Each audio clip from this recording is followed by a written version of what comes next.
Hey fuckers, it's Friday. Can't spell shattered without shat or turd. Like a gut punch to the abdomen. Some of the funniest shit on the web.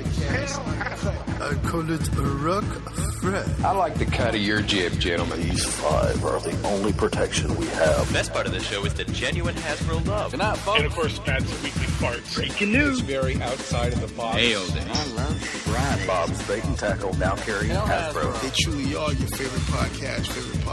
Thoughts, prayers, likes, and shares. Shout out to A to B. Second Uncut. Is that you?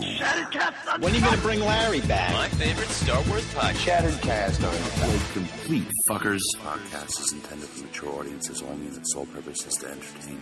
If it doesn't fit with your sensitive sensibilities, please feel free to turn it off now and Shut the fuck up, Chip. What's up, everybody? And in terms of the Star Wars fandom, darkness rises and light to meet it. Shadowcast Uncut, episode 206. And I'll be your host for this evening. And tonight, as we go around, counterclockwise or clockwise, I will ask who is with me, and at the same time, did you get anything? Justin T2RX6, who we thought couldn't make it, but in the ninth ending ended up pulling through. What's up? What is going on? Did I get anything? I got a new set of tickets to go see Star Wars because they closed my theaters in the snow last week, so that sucked. I think I might have missed a conversation at the party that I could have attended had I seen the movie. But yeah. So I'll be seeing that on Thursday. So I will not be editing this show. Now, did you say Snow or Snoke?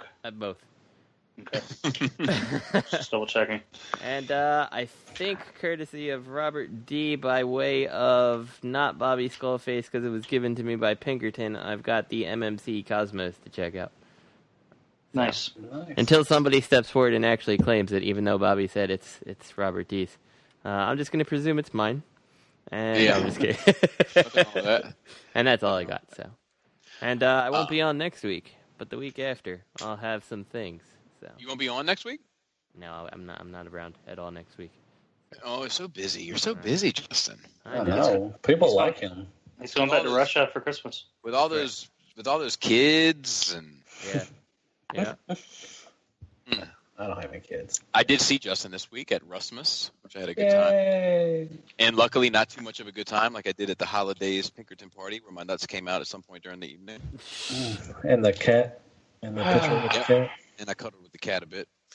Greg from Mercy, what's up? And did you get anything? You know what? I did not get any toys. All I got were other people's Christmas presents in the mail. I did, however, get, courtesy of my boss for almost free, and courtesy of FedEx rewards points at work, I got a PlayStation 2 Call of Duty World War II bundle for, I think we paid $60? $68? You mean PlayStation 4? What did I say? I'm sorry. you That was said my fifth. first PlayStation. Yeah, Okay. well, you know what I mean. I know. But That was the last PlayStation I owned. So Okay. it's all alien to me. It was so foreign I almost called ice when I was trying to set it up. Like I was like, deport this bitch, give me my Xbox back. But no, it's fun. It's cool. I like it. It's nice to have all the systems.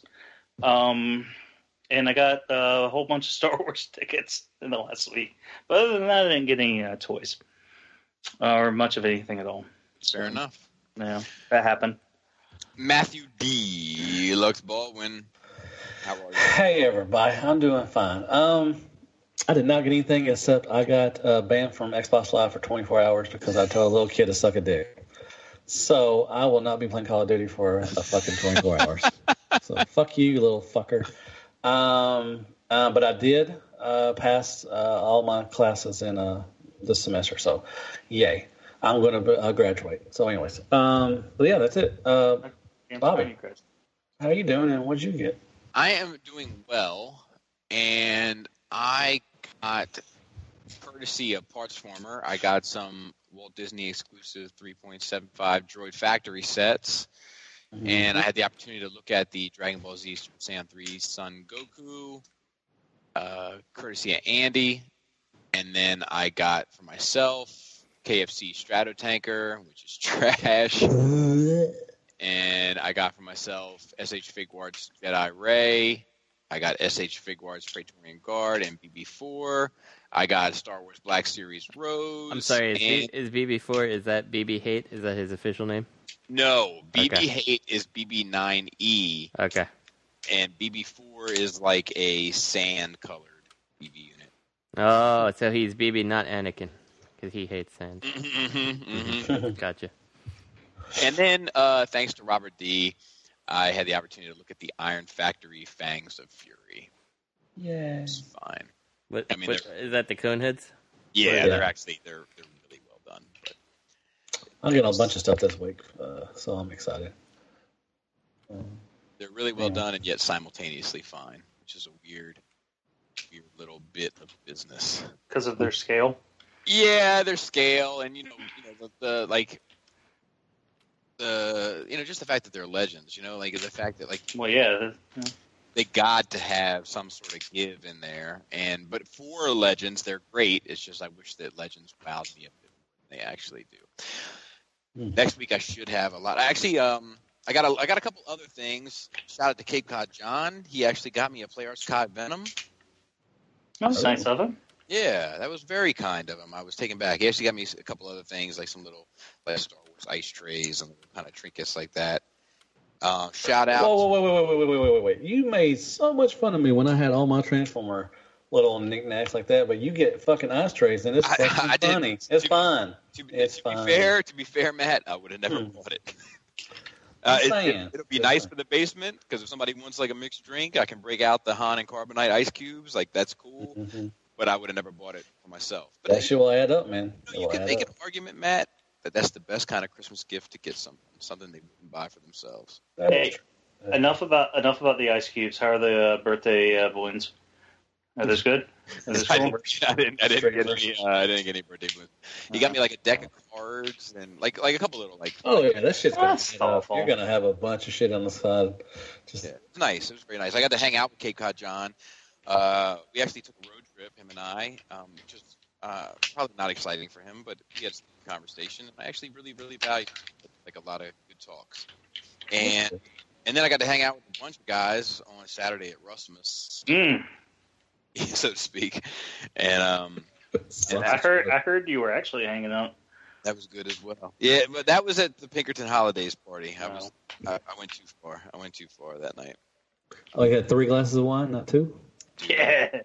Completely. I was gone. I was long gone. I checked out. Bobby and the rosé don't go well together.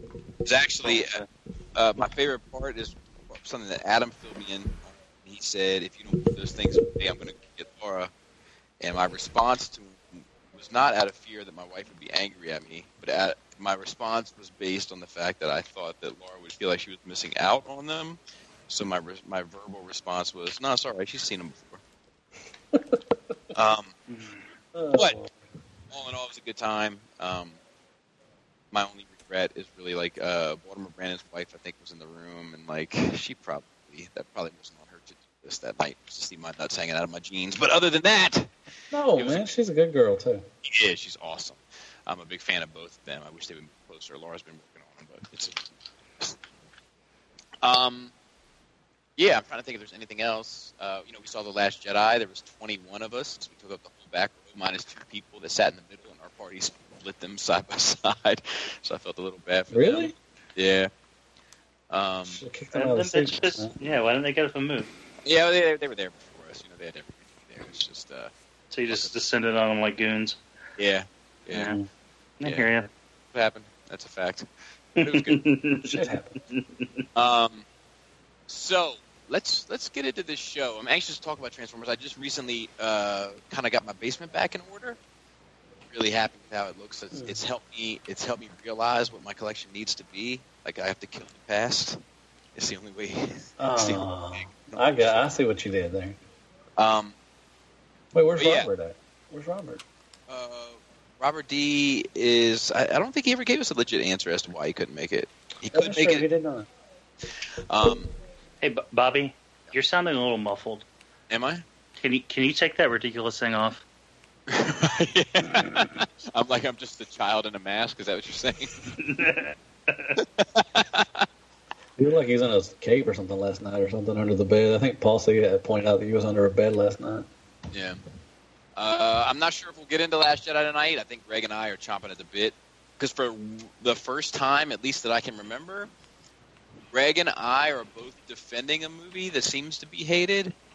Usually, like every now and then, Greg will like a movie and I won't like it. Or I'll like a movie and Greg won't like it. Or Greg and I will both like a movie that everybody seems to like. But in terms of my memory, and correct me if I'm wrong, I feel like this is the first movie that you and I have both liked that the fandom is not taking to, like we are. Yeah, but I don't know how much of the actual fandom is really not taking to it. But, you know. I hear you. There's some concerns and there's some questions and blah, blah, blah. But I don't. Yeah, it's one of those things. I love it too. But at the same time, Justin has not seen it due to some. Actually, Justin, tell that story because that unfortunate event is worth listening to.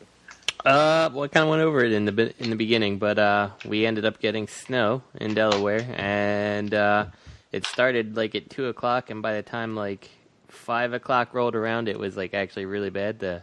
It's almost like they didn't know the snow was coming, even though we knew the snow was coming, and the roads completely sucked, so they closed down the theater like hours before I was to see my movie, and consequently wasn't able to go. So. Did you get turned around?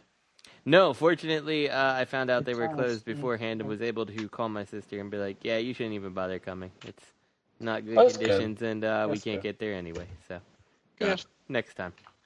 At least you didn't get all the way to the theater then. Yeah. That's it, so. So. I guess that's a good little point right there. Yeah, and I mean, like my sister, she works like 20 minutes from her house, and it took her like an hour to get home. Like, it was pretty bad. So, the whole thing, everything was just not good. So, Thursday it is. I'm going to see it Thursday also. Pinkerton might accompany me, but he hasn't committed. Of course he will. We'll have to wait and see. So let's get into some third-party news. Let's not. But I think I'm gonna. This is a quick little news flash for folks. Like, I think I'm gonna let go of my Focus collection of my Stunticons. What? Matt, I have to kill the past. No, you can't kill that past. Come on now, you love the Stunticons, man. If I have to. Dude, I love Starscream, and I'm even getting that damn Power of the Prime. Dude, Matt, don't fall for it. Matt, it's a trick. It's the only way to become what I was truly meant to be. Yeah, Matt, but you think you can read his thoughts? You think you can feel? You think you can feel his blade turning to kill his one true enemy? And he's actually listing all his Starscreams on eBay right now. So. But yeah, I'm thinking about making some changes in my collection. But are you picking up all those model kits? Picking up those model kits. He's gonna sell everything and just feature the Impossible Toys stuff. Yes, it's gonna be a Focus collection of Impossible Toys. I gotta really get down that Kranix. And Tetrajets too. But yeah, I'm gonna make it look like Lenny shit. It's just all Impossible Toys. Look, you gotta get every Bumblebee and like 3 times, so you got all the little Bumblebee pieces and put my Impossible Toys in it. Lenny actually shared with me some pictures recently of a figure that's not revealed yet. That was it was nice to see. At least that he had the opportunity to photograph.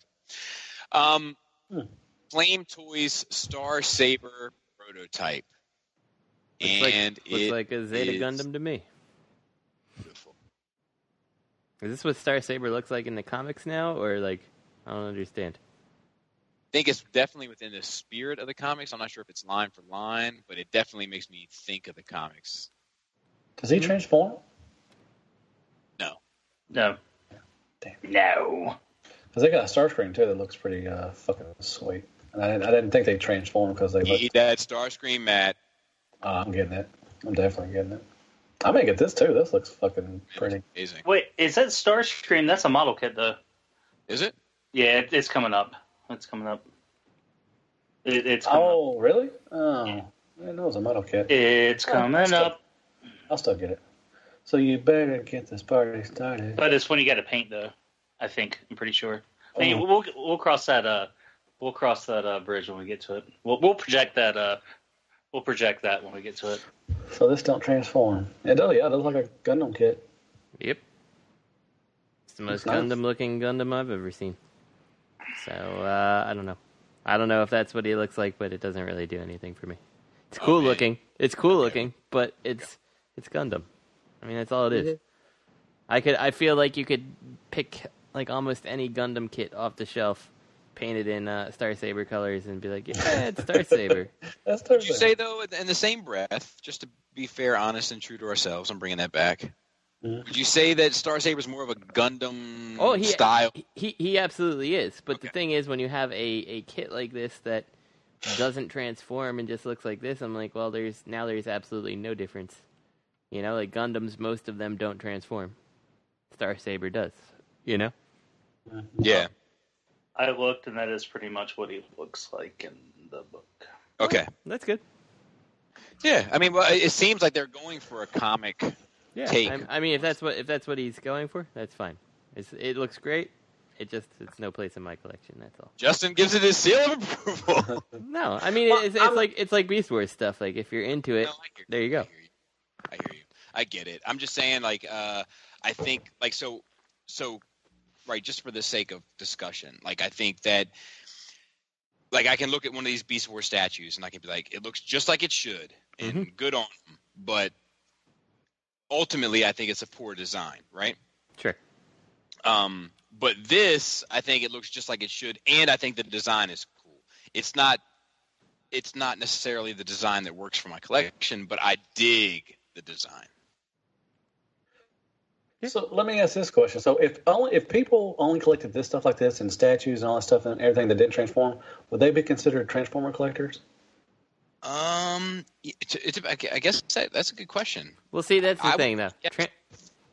I'm sorry. I don't mean to step on you. Go ahead, Bobby. No, go ahead. I was gonna say, like, Transformers is like the name of the fiction.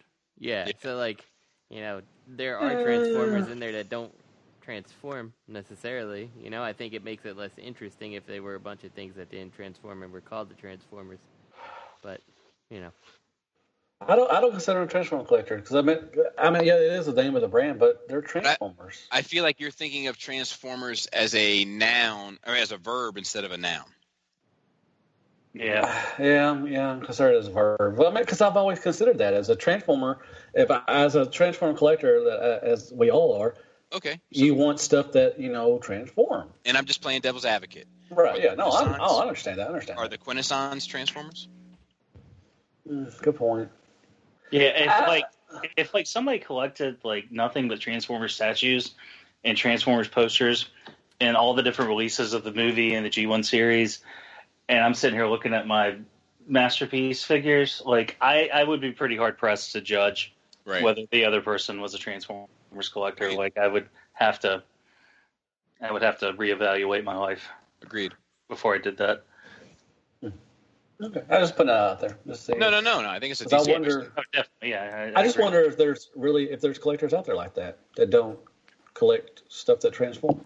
Well, I'm part of this Facebook group that's actually is quite classy. It's more classy than I am, and I never comment. I just lurk. And no, what's it called? It's called. I'll look it up because it's run by a buddy of mine, and it's a really nice group. There's a lot of nice displays. Let me look it up. PM it to me. I'm working on it. Unless you want to shout him out. No, it's my buddy Leo. I think he insists that his name is pronounced Leo, but I've had it with that shit. Is it Lita? So it is. All right, so it is Statue Man Caves, I think. And I think there are some beautiful pictures in there. Yeah, and it's like there's a bunch of people in there that actually collect Transformers, but only do statues. Like they have like Optimus Prime statues, or they have like just the movie stuff statues. Most of the statues collectors in there are like Marvel or DC, or some combination of the two. But every now and then you'll find like a Transformer statue collector, and I mean their collection is extremely impressive, but it's nothing transforms per se. Yeah, I would consider them a Transformer collector, but I mean it is a beautiful sight. I'm sure. I would love to have statue match. Probably. That's a possibility. Yes. Yeah. But yeah, it's a worthwhile group if you like looking at nice displays. Like some of these people, I'm like, dude, what do you do for a living? Like, because like they're like I can't even call it a basement. I call it their statue hall. Like I made one comment one time. It was actually pretty funny. So this guy has this guy's collection was impressive, but it looked like a basement of a house. You know, it just looked like a basement of a house that was decked out to carry statues. But you could tell he was a religious person, and that's fine. And he had a crucifix on the wall, and in the midst of all these beautiful statues. And I commented, I was like, "Damn, my man even got a statue of Jesus up on the wall." But he didn't find that funny. I think others did. He never really commented either way. But there's some people in there, like they have statues collections that look like it looks like a hall that like opens up into like a backyard garden. Like it's like these are people with more money than I would know what to do with. Oh, like leading to the bats. Exactly. Yeah, exactly. Yeah, I'm like, who lives upstairs? Bram Stoker's Dracula. That's a pretty good Pittsburgh Dad inflection there. Yeah. But it's pretty impressive nonetheless. Ooh, we got a last minute question. Nice. All right. So next up is Flame Toys Optimus Prime. Let's see. Just line art in the front picture. Oh no, we do get a prototype. Oh, we do. Looks good. I mean, same. I don't know what. Yeah, I don't know what it's supposed to be. Like, I don't know which. I agree with that. Yeah, but it's cool looking. He's got a little bit of Belvedere DeVoe's poison going on with that hourglass shape. It looks. He's got like a. Sorry. I was gonna say, it just looks an awful lot like the 3A Optimus, just without the saggy boots. Yeah, I don't think you're wrong there. Is that Yoda on his chest? Rockin'? No, rolling. I Seagulls. do think that this is not their strongest. Starsaber looks like they put more work into Starsaber than they did this guy. Definitely agree. And Starsaber seems like I get where Starsaber comes from. This doesn't look like the comics to me. It looks cool, but it doesn't look like I don't know what the reference is here. Yeah, this is different. It's not like I don't see the comics. I don't see a video game out of this version. I don't know. With the tires, I don't like the tires on the side like his hips. I don't like that though. But I don't like this. No, I don't like it. Not at all. Get it out of here. Yeah. Okay. Nah. Not my Optimus. Not my Optimus. I hear you. Let's continue on with Flame Toys model kits. Okay. This is probably the Starscream, probably. Yeah, Bumblebee, Starscream. The Starscream looks great. Yeah, he's sleek. The wings are sleek like that. He's a skinny mini. They mentioned it's fully painted, so I'm wondering if this is going to be one of those model kits that comes cast in plastic, or I gotcha. If it's going to be one of those like real, that real deal Holyfield, where you gotta paint that shit up. I'm not sure if I'm feeling the Hound. Yeah, like they were actually the headline says G1 model kits, but there ain't a whole lot of G1 about these things outside of the fact they kind of look like Transformers. I don't like any of them. I really don't. They're way too stylized for me. It looks like it almost like if you look at Optimus Prime, it looks like someone put on like an Optimus Prime suit of armor. Like this is like if Tony Stark made Optimus Prime armor as opposed to Iron Man armor, this is what I would expect it to look like. Yeah, I don't think you're wrong. I think Optimus Prime looks a little feminine. I'm not saying that's wrong, but I'm just saying he looks a little with that one picture where he's holding the axe over his head. He looks kind of feminine. I don't think you're. Yeah, well, I mean, it's that hourglass shape. Yeah, he's got that baby got back syndrome. Well, this is like younger hero Optimus Prime. That's fair.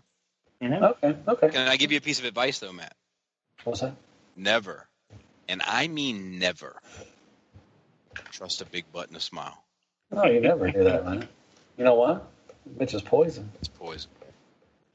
Yeah. All right. Oh, dude, hey, so I went into just real quick. Just that Yeah. So I got my PlayStation, right? And as part of the bundle deal, we got a $25 Crunchyroll credit card thing, like gift card, like credit. It's an anime subscription. And he's like, the guy, it's like the GameStop we went to is like, it's a different one. And it's actually closer than the one we get. Anyway, whatever. That's not important. This, like, the manager's like an old man. Like, he's like an older dude. And he's just like an old gamer guy, but he's like 60-something. And he's like a curmudgeon. And he's like all grumpy and shit. And he was like, yeah, it's some anime thing. He's like, I don't care. And he was like, when he gave it to us, and he was like, look, I don't watch it. I just sell it. And I was like, yeah, I can't use the product. He's like, yeah, don't get high on your own supply. And that shit fucking tripped me out. So basically, it was Cut playing video games. I don't know. That shit was funny to me. He was like, yeah, I don't know about anime. I just sell it. I But feel he like quoted Biggie, so that was pretty fun. Definitely. I had a little anecdote to share also, but I can't remember what it was. Was it about how Maz Kanata was Snoke's daughter? Spoilers, Greg. Oh shit! Sorry, Justin. My bad. Let's move on. Generation Toys Sergeant. Oh, by the way, I think the Hound from Flame Toys is trash. But moving on. I'm just gonna get Starscream. Let's go to Starscream. But anyway, I know now that this is not for me, but I think this looks great. Yeah, me too. Sergeant or the Sergeant? No. Yeah, it's alright. It's a little chuggy for my taste. I like the windshield chest. I think it looks awful. You see the two screw holes, and it looks like he's doing something. I wish they would have. I wish they would have filled out, like, made it a darker tint or something, like, so you couldn't see through it. Robert will see that chest. He'll say that. Ooh. I just think it all sits too far away from like the core of the chest. That's what I don't really like about it. Like seeing the windows folded, the mirrors folded in there, and all that. Like I do not like the side profile of him. Like that. I guess it's, let's see, 1, 2, the third picture down where he's kind of holding the gun towards the camera. I think it looks just awful there. But you feel as though the two screws make eyes, and then that circle in the middle makes a mouth, and he's going, ooh. I just said that. I know. I just reiterated. What picture? Oh, I didn't even notice that until you said now. That makes it look even worse. Yes. He just like he saw something that he was not supposed to see. I think I was so focused on the windshield sitting out from the chest that I didn't even look behind the windshield. That's what happened. Look even worse. That's what happened when some of the shocking moments in Last Jedi happened. Yeah, like, oh my god.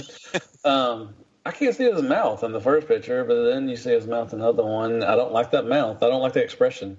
He's got those pouty lips. What's with the pouty lips? I think this looks cool. I with Justin. I hear you that the chest sticks out a bit far. That doesn't bother me as much as it does you, but I definitely get the perspective. But I feel like if they would have been black plastic, I think it would have been better. I do like that pose where you can hold the pistol with both hands. That looks pretty sweet, or kind of. Yeah, no, I agree. I like the butterfly. Not for nothing, Generation Toy has been doing some pretty amazing shit with their engineering. Mm-hmm. Like the Transformation Generation Toy, Warbitron, whatever the fuck conglomerate. You did like the Megatron, right? The bomber. Megatron? Yeah. I had a couple issues with it, but I liked it overall. I think I might pick that up. I do like the Prime. I'm not going to transform him, but the Prime looks pretty good.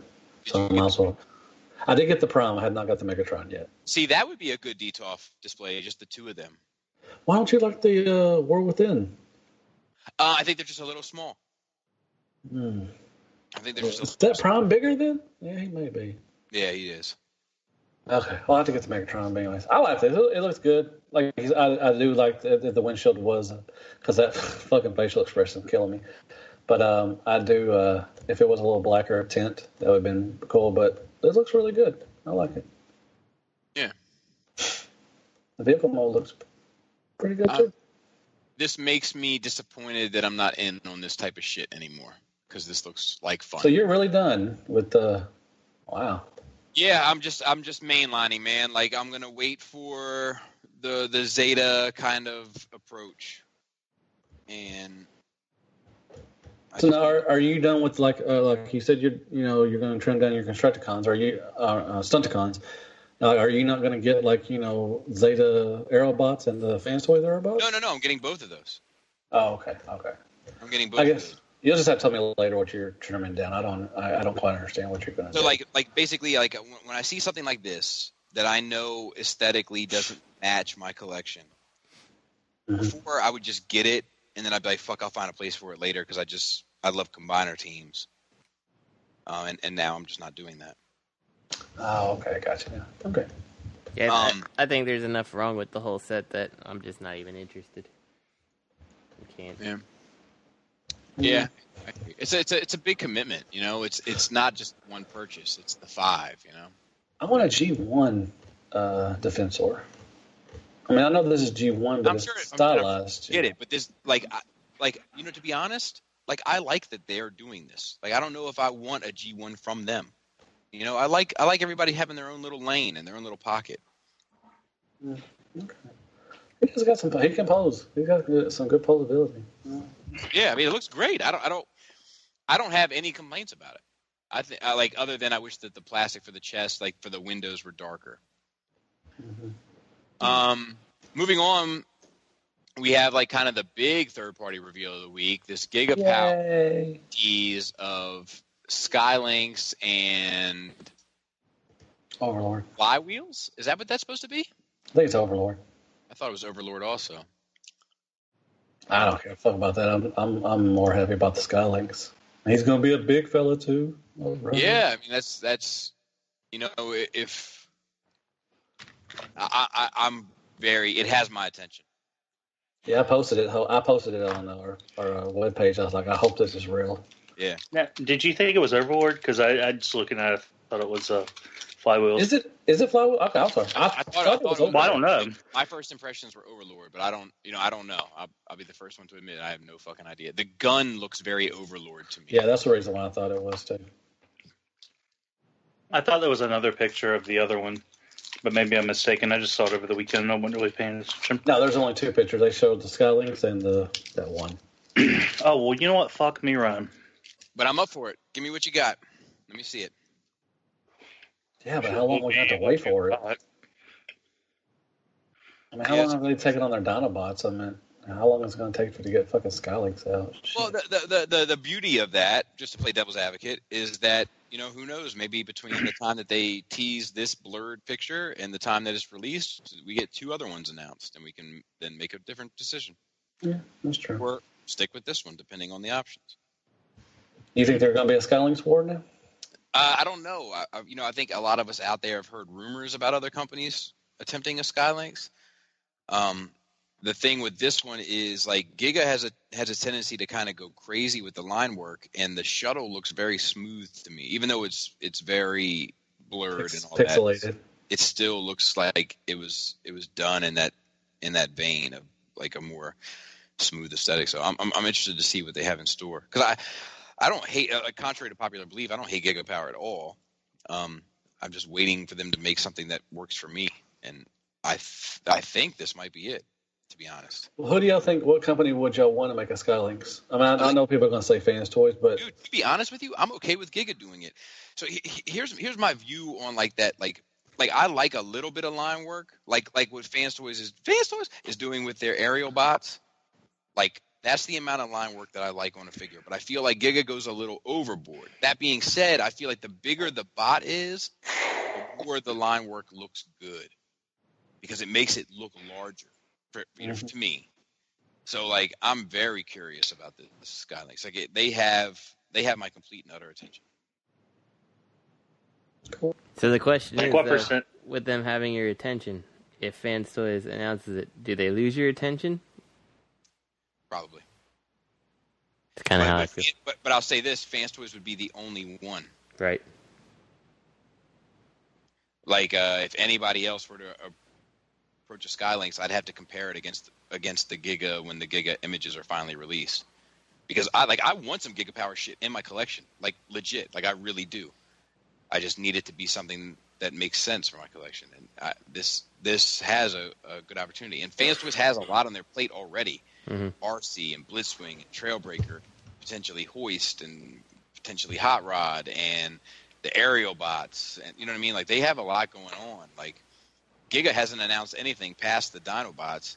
Granted, it's taken a while to get these Dinobots, so that's concerning in and of itself. But like I said, they've got my attention. I'm hoping that they can produce.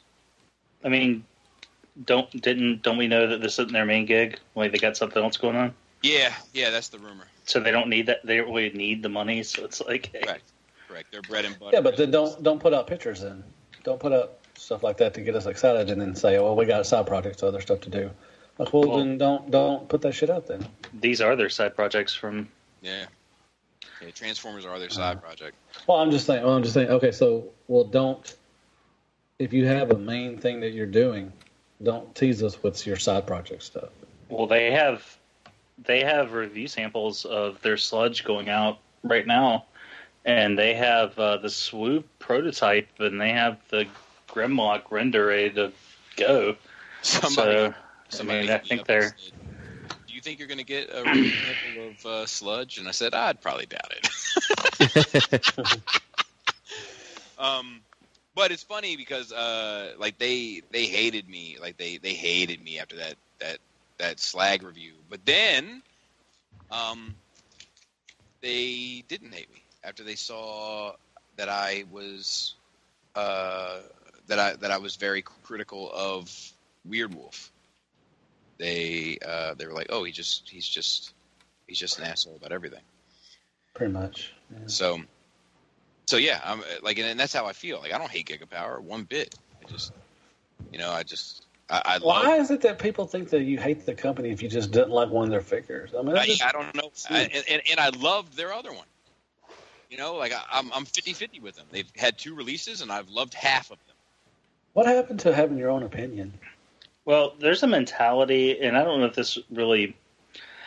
I don't know if this.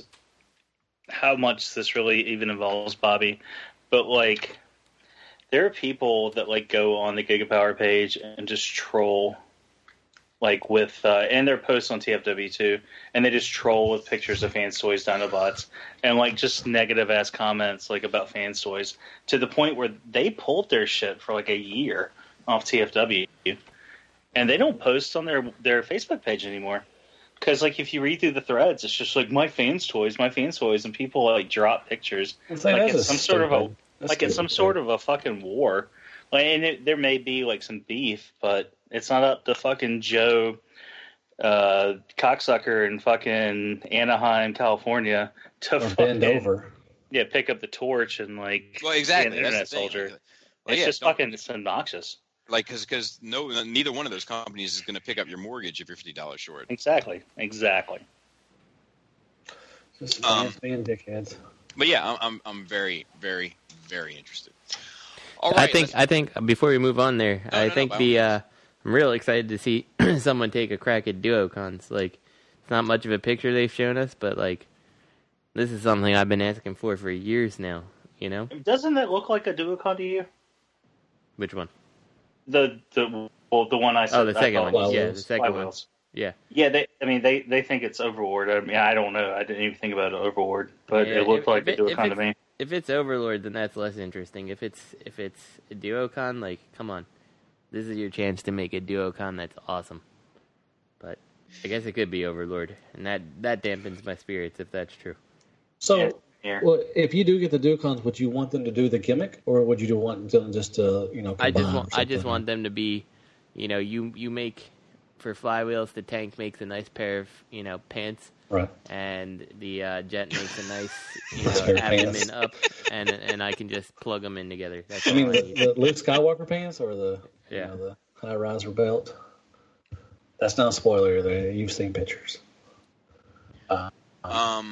I think Justin, I think it is Overlord, but the comments on the photo, people want it to be Flywheels, so maybe they'll make some changes. Yeah, that would be cool. It'd be better if it was Flywheels, just because like there's already so many Overlords. Like, let's not retread the same thing. That's true. I wouldn't be mad at that. Like, I would love to see. There's a lot of stuff out there that I'm like, man, like nobody has even ventured down this path yet. Mm-hmm. Like his players. the question is always, can the market support it? I guess. Yeah, I mean, look at, that skids, X-Trans by skids. I thought, I would see some more skids later on, but nobody's still doing skids yet. So, who knows? Well, here's the thing, and not skid. I mean, skids is pretty mainstream. I mean, even though he's an obscure character, he's still mainstream. But like, here's the thing about getting too obscure with like Transformers characters, like toy only characters and things like that. You start to venture into that group of collectors that are rabid Hasbro only, like that they care like enough about those characters. Does that make sense? Like, yeah, like they want a battle trap, and they want a this, and they want a Autobot Spike, and like. They also bought all the BotCon stuff. Like I don't know. I just feel like even though it's like, well, I know you do, Matt. But even though it seems like perfect ground for a third party to like stake a claim, like at the same time, like it seems like it's populated by people that may lean towards official only because they're that much into Transformers. If that makes sense. Right. Maybe I'm crazy. No. I get it. There's a lot crazy. I don't know. Like, what about all those like like the Fangry, like that, like Horrible and all those. Oh, the mini headmasters. I'd like to. Yeah, I'd like to see somebody. Yeah, I'd love to see a Horrible. At least point their eyes in that direction. Mm-hmm. You know who would have been perfect for that? The perfect effect when they're doing their headmasters. They should have done Horrible and not Eight Face, but Fangray and all that stuff. They should have done. I'm sorry, yeah, Fans Project. Well, I said Fans Project. They should have done. Did I? Oh, sorry, my bad. Well, Fans Project should have done that whenever they was doing the the headmasters.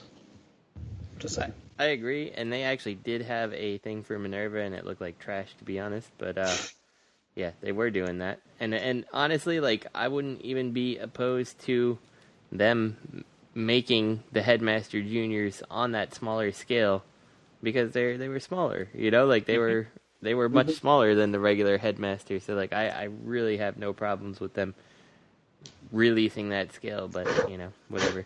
We have to make Dinobots nobody wants.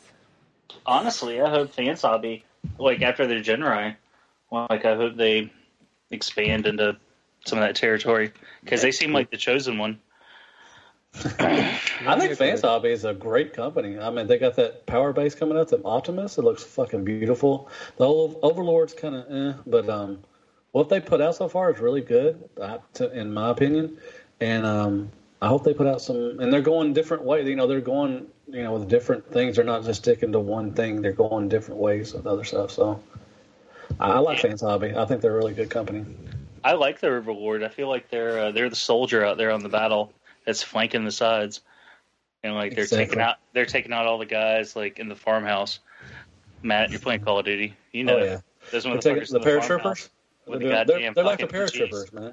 Yeah, they're just fucking. They're cleaning up so the main line can push through and succeed. You're getting that Optimus, aren't you, Greg? Oh fuck yeah! Fuck yeah! That thing's beautiful, man. That was my Optimus Prime as a kid. I didn't have a G1 Optimus until I was a man. I have that. Like, it arrived at my house today, but I haven't had a chance to open it. Oh, you got it from William, didn't you? Yeah. Okay. Wait. Was that a pre-release version, like a preview version? Yeah, I think so. I was wondering. I'm like, what the heck? Like, they come out Friday. He said he'll get them Friday. Is it coming Friday? Okay, so then it'll show up when I'm not home. That's great. So. They shipped the box versions, the early samples for retailers. I want to say like they arrived like Tuesday or Wednesday last week, and then he took some pictures and posted that he was sending it to Bobby. I was supposed to get that shit Wednesday, but fucking. Maybe it was earlier then. Yeah. Yeah, but the Christmas USPS shit has been a fucking train wreck. I think Sunstreaker's out next week too. Sunstreaker's out on the 28th. 28th, yeah. Mm-hmm. Okay. All right, let's move on. So the next note, moving on to the Hasbro news, is the last Blu-Ray campaign, Clear Voyager Optimus. How many of these did you order, Matt? Yeah, Matt, how super psyched are you right now? I didn't get one yet, but I would like to. Well, if you didn't get one yet, you probably don't have one. Just saying. I think the fact that they made only parts of it clear makes it worse. Yeah, I don't really consider this a clear Transformer. The bottom half is... I would say save your money. I think it's clear, but I think they painted over the clear part with I don't know. You think the thighs? The thighs are definitely plastic. Yeah. I feel like pretty much everything from Hasbro. I think Bobby's going to give Matt the opinion that he should maybe save his money, but I don't know. That's kind of experience talking here. No, I would get it. If I saw this, I would get it. If I see it like a TipCon or something, I would definitely get it. That gray is definitely plastic. Oh, I didn't actually click on any of these pictures. Yeah, it's not all clear. I would say probably 90% of it is clear. Yeah. The shoulders ain't clear. Biceps are not clear. The feet's not clear. The head's not clear. Shit, it's not 90% then. That's probably maybe 50. Sword's not clear. Sword's not clear. I think the feet are clear. The box is only like 40% clear. I would still get it, but I don't know. How much is it? Do you like this? I like that Prime. Yeah, I took him on my like this one cruise. Specific? Yeah, I took him on my cruise. We had a good time. You didn't take this one on your cruise. No, not the clear one, but I took the right. I'm asking you about this one, this clear one. Yes, Bobby, I like it. I feel like you don't like it from how you're talking about it. Hey, I have a question. I feel like you don't like Star Wars, the way you're talking. So, Matt, how clear do you think Optimus' conscience is? Not clear. Which movie though? At the end of it. No, the last one his conscience wasn't clear because he was Optimus Prime. Wait, I am Optimus Prime.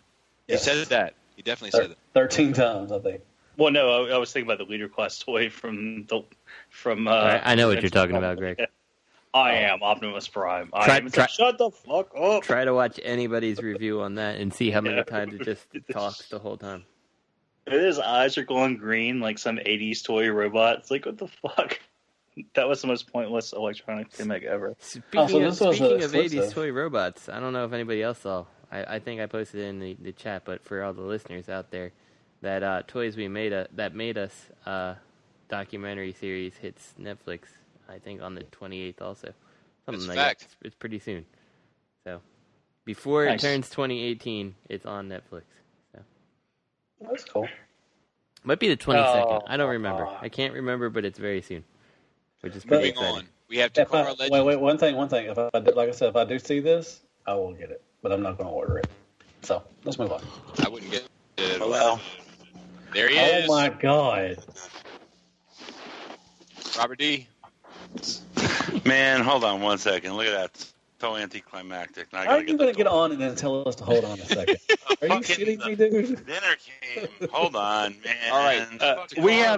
We have Robert D. joining us live from the surface of Mustafar and on the streets. How's that weather looking, Rob?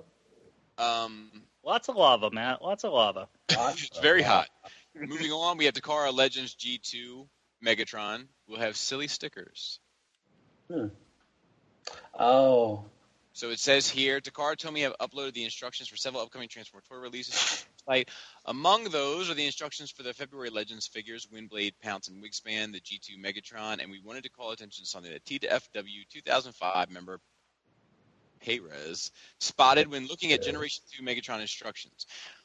It's coming with some stickers. According to the instructions sheet show that the stickers will include the Generation 2 Decepticon logo and also the infamous Megatron Rules sticker from the U.S. Combat Hero Megatron release. To top it off, there are 2 Beast Wars Predacon stickers on there to go with how the Headmaster is painted to resemble Beast Wars Megatron, and the partner figure for the set is based on the Beast Machine's Savage. Best of all, this allows for some customization. You can have your Megatron proclaiming how much he believes in himself, homaging his more famous Beast Wars counterpart, or strutting that cool G2 Decepticon sign. You can check out the instructions in the February releases and the links below, which is fine. Yeah, I like how the PDFs don't work, so that's cool. I just like That's that there's why someone I didn't- who's so into Transformers they just were looking at instructions.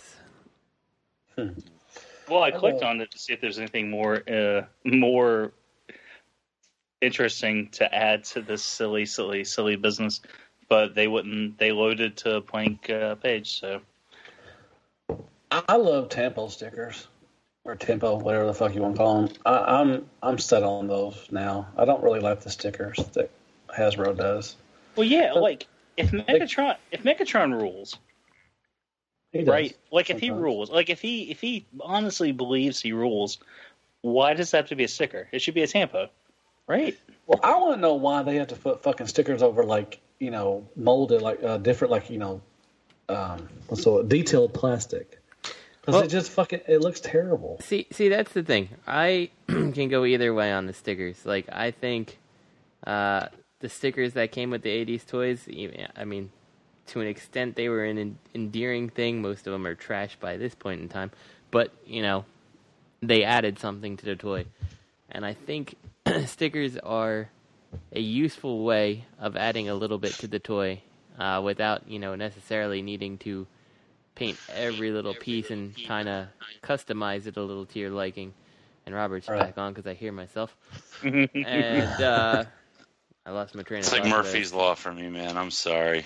Yeah. I understand that, Justin. I mean, that's fine. And stickers do make it look better.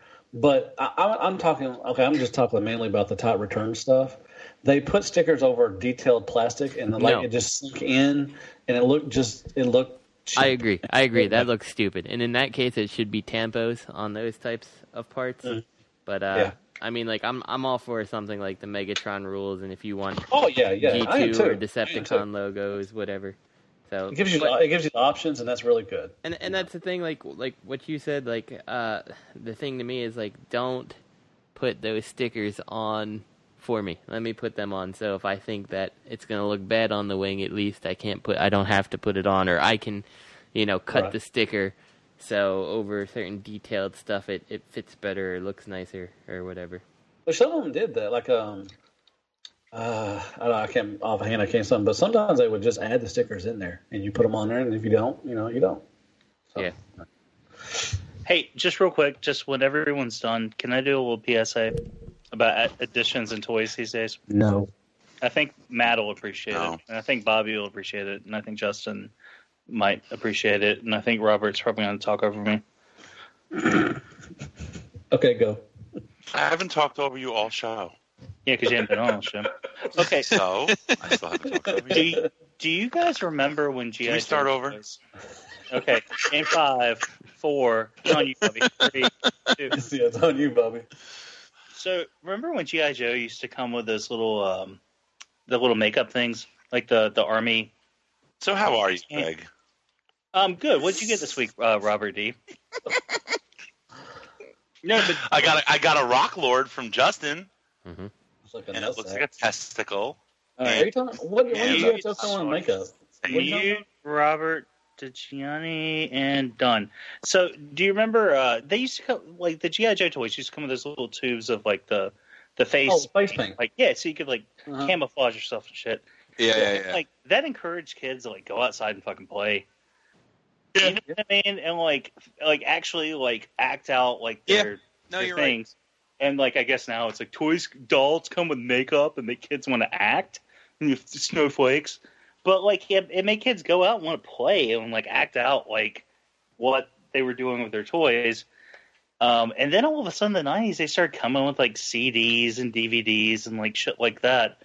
And like that led kids to the digital stuff. Yeah, and now they just want to play video games. Like I think we're way far past so we can't get kids outside anymore. Well, I know, but just thinking about stickers and like things that like we grew up with.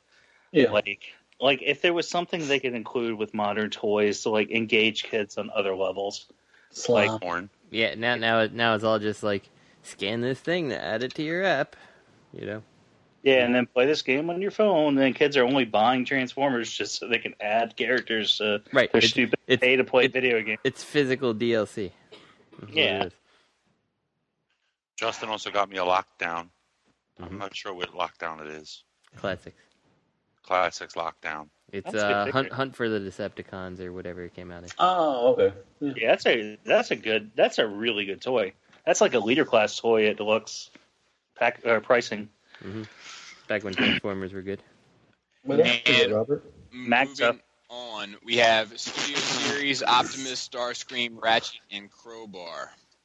All right, so back to what we were talking about before. That was when Transformers were good. No, I'm just kidding. These are garbage. Sorry. It's new molds and some remolds peppered in that look exactly like the original releases. I mean, Starscream looks the same. Yeah, they might be. Optimus is a new mold. I don't know. But Are these Legends or Deluxe? They're Deluxes and Voyagers. Starscream and Optimus are Voyagers. Oh, okay. And Ratchet's just a re-release with like some paint apps of the old Deluxe.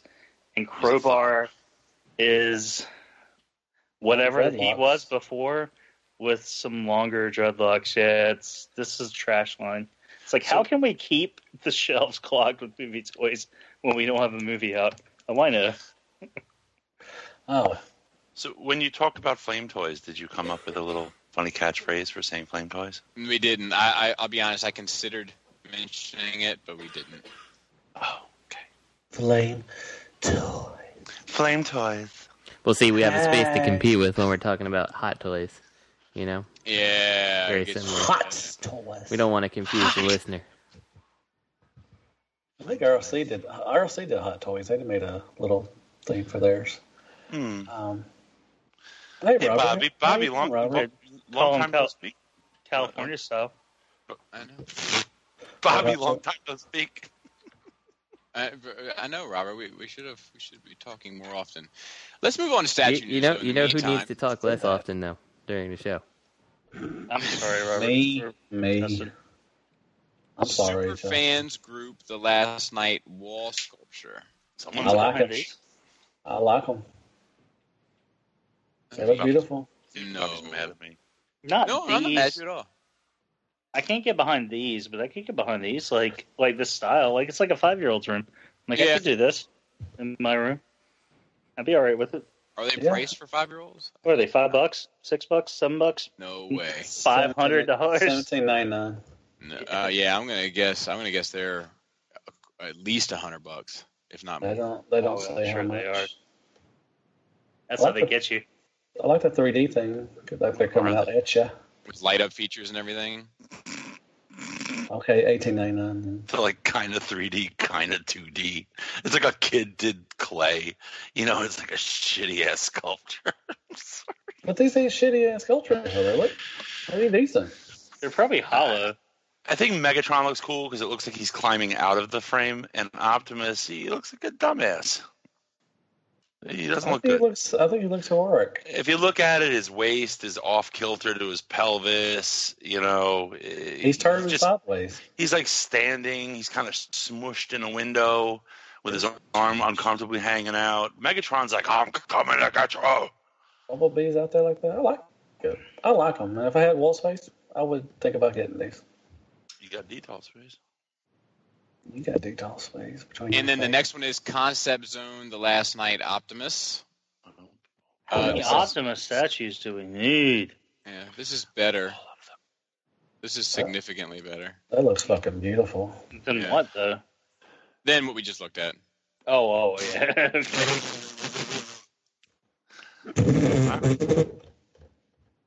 You shush. It's by far the best looking movie Optimus I think that they've made. At least the, I guess, modern movie Optimus.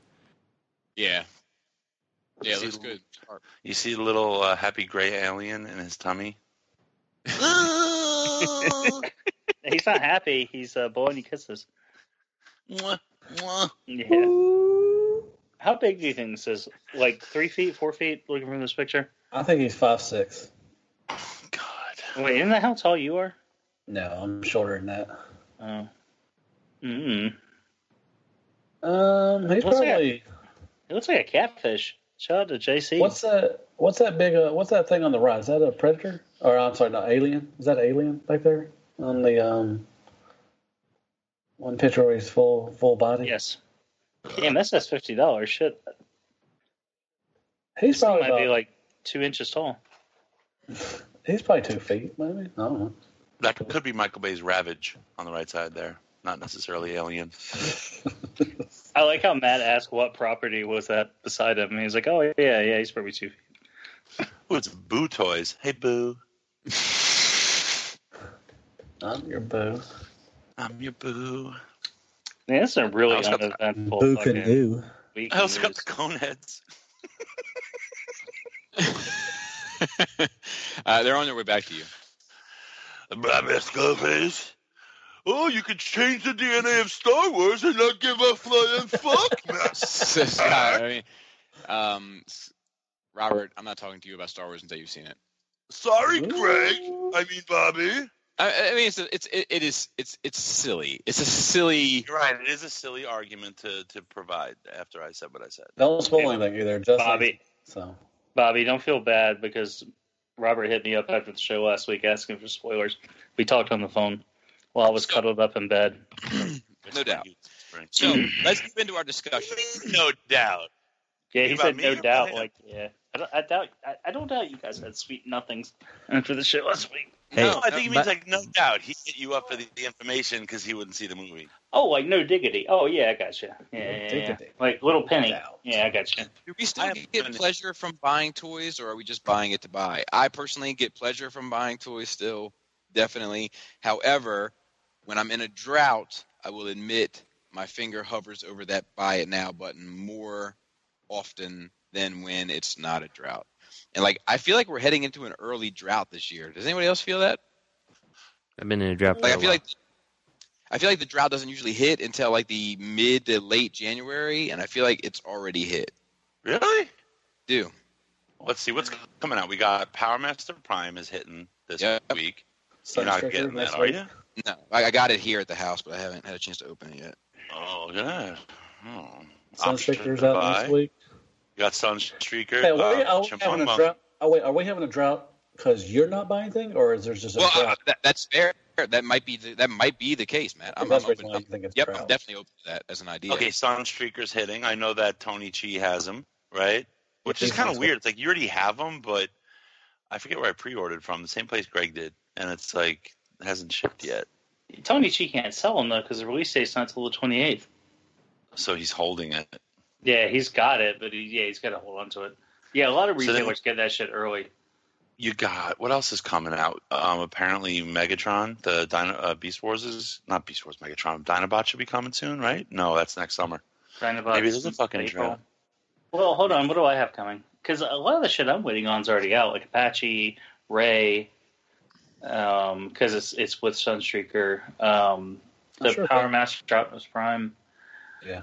Blitzwing. Is it Fan Toys Blitzwing hitting soon? He's always been next. On that. For like 8 months, it's been like Blitzwing's next after the next one. Every time. Well, I've heard that he's done and they're ready. He's ready to go. There's also Six Shot. What about Six Shot? That thing's been pending, I think, longer than Apache. Yeah, and what about fucking the Hot Rod? They said that's definitely coming after RC, and we've been looking at that thing for what, a year and a half. Iron Factory. What's his face? Onslaught is shipping, and then next month you've got Blast Off and Vortex. Wei Zhang, Omega Supreme, Megatron. There's Sunstreaker and Sunspot. And Megatron. So we don't talk about knockoffs on the show. It's not a knockoff. That's an original design, 100%. No, it's not. People can be like, "Well, with the battle damage?" It's actually, they didn't actually copy the battle damage from MP Megatron. They did their own. But the concept of doing battle damage, if that's a KO, it's a dangerous argument to make. You know, nothing on that is copied from any other figure. Nothing. The entire thing is 100% original. Send me the CAD files. And I'll let you know. Is it really original? Because it is Megatron. I think that was owned by Hasbro. Here we go. I'm just saying. You know, all these people that protect knockoffs. It's not Megatron. It's Despotron.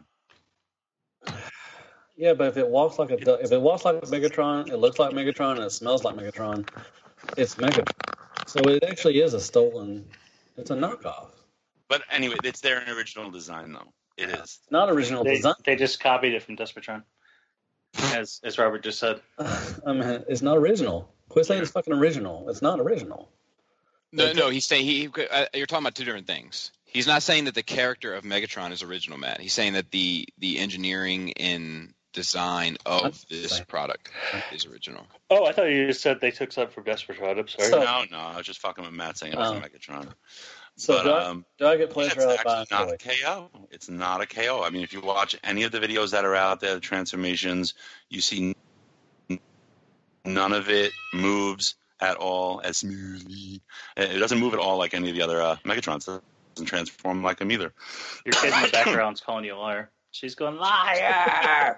Liar! At least I got on, but I'll be right back. My wife's in the middle of finals. They've never dragged out this far into the year, and it's just a real strain.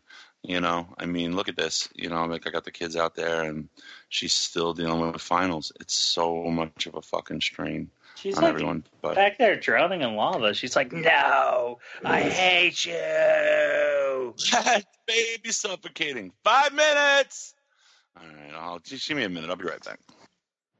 So anyway, moving on with the show. I'm sorry, guys. No, well, so like, is there anybody that feels like that? See, Matt. I keep going back to this ground zero kind of place. So you say stuff like this, right? Like you bring this topic to discuss, which I think is great. I'm glad that you did it. But I feel like you bring this topic out to discuss because you're buying so much shit that you find unfulfilling. Well, I'm sorry that you feel that way, but I have. I mean, do I get a pleasure out of buying toys? Yes, I do. But I also get to the point where when I get a toy, I don't think I enjoy it enough, and I want another one. I think it's compulsive. I don't know if it's compulsive or something, or if it's just I'm addicted to getting stuff, because I've always collected something. I mean, starting off as a kid, I collected, toys, and when I was a teenager, I started collecting CDs, movies, and, baseball cards, whatever it was. I've always collected something. I think that's just part of my personality. Uh-huh. And I do love getting toys, but I get to the point where when I get a new one, I always want another one. Like I don't think I enjoy them as much as I should. And maybe I am buying too much, what you call as crap. And I want that Apache really bad, but nobody has it.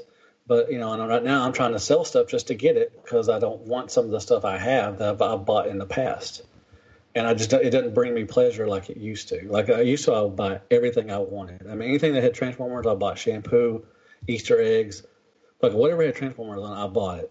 But now I'm just like, I don't buy that shit anymore, and I looked at what was it?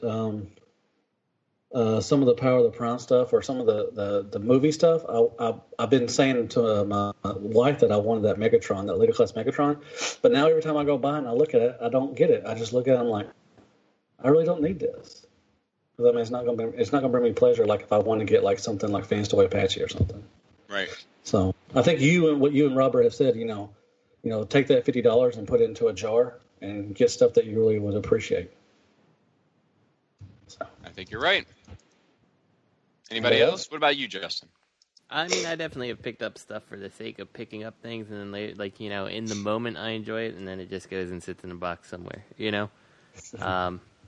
I don't do it as much as I used to, I've gone to, Walmart or Target and looked at the aisle, and I saw, whatever it was, the Slug Slinger or whatever. I'm like, oh, maybe I'll get that. And I'm like, I'd probably enjoy it for 30 seconds and then be like, I wish I had one that was scaled with my collection, and lose interest in it, almost right away. So, it's definitely something that has happened. It's not something I tend to do too much anymore. But, yeah, I mean, I'm right there with you. Especially when you're in a period of nothing you're interested in is coming out or whatever. It's easy to fall into the mindset well, I'll just get this just to mess with something. So yeah, just to tie you over. Mm-hmm. Yeah. Yep, and I'm running out of room too. I've run out of room too. I'm having to take stuff down and put it up just so I could have stuff that I want. So that's why I'm trying to sell stuff, actually, because I've run out of room of, I can't put all that shit in there anymore. So yeah, and you get like, you when you see it all and you're like, gosh, like all this stuff that I don't care about that's taking up all this room, like kind of like it starts disgusting you almost, like I have so much stuff that I just threw in a box and dropped off at Goodwill because I'm like, I don't even want to be bothered trying to sell it for like $1 or $2, like it's not worth the hassle, and like it's just I don't want to see it here anymore. So yeah. Greg, you got anything on that? I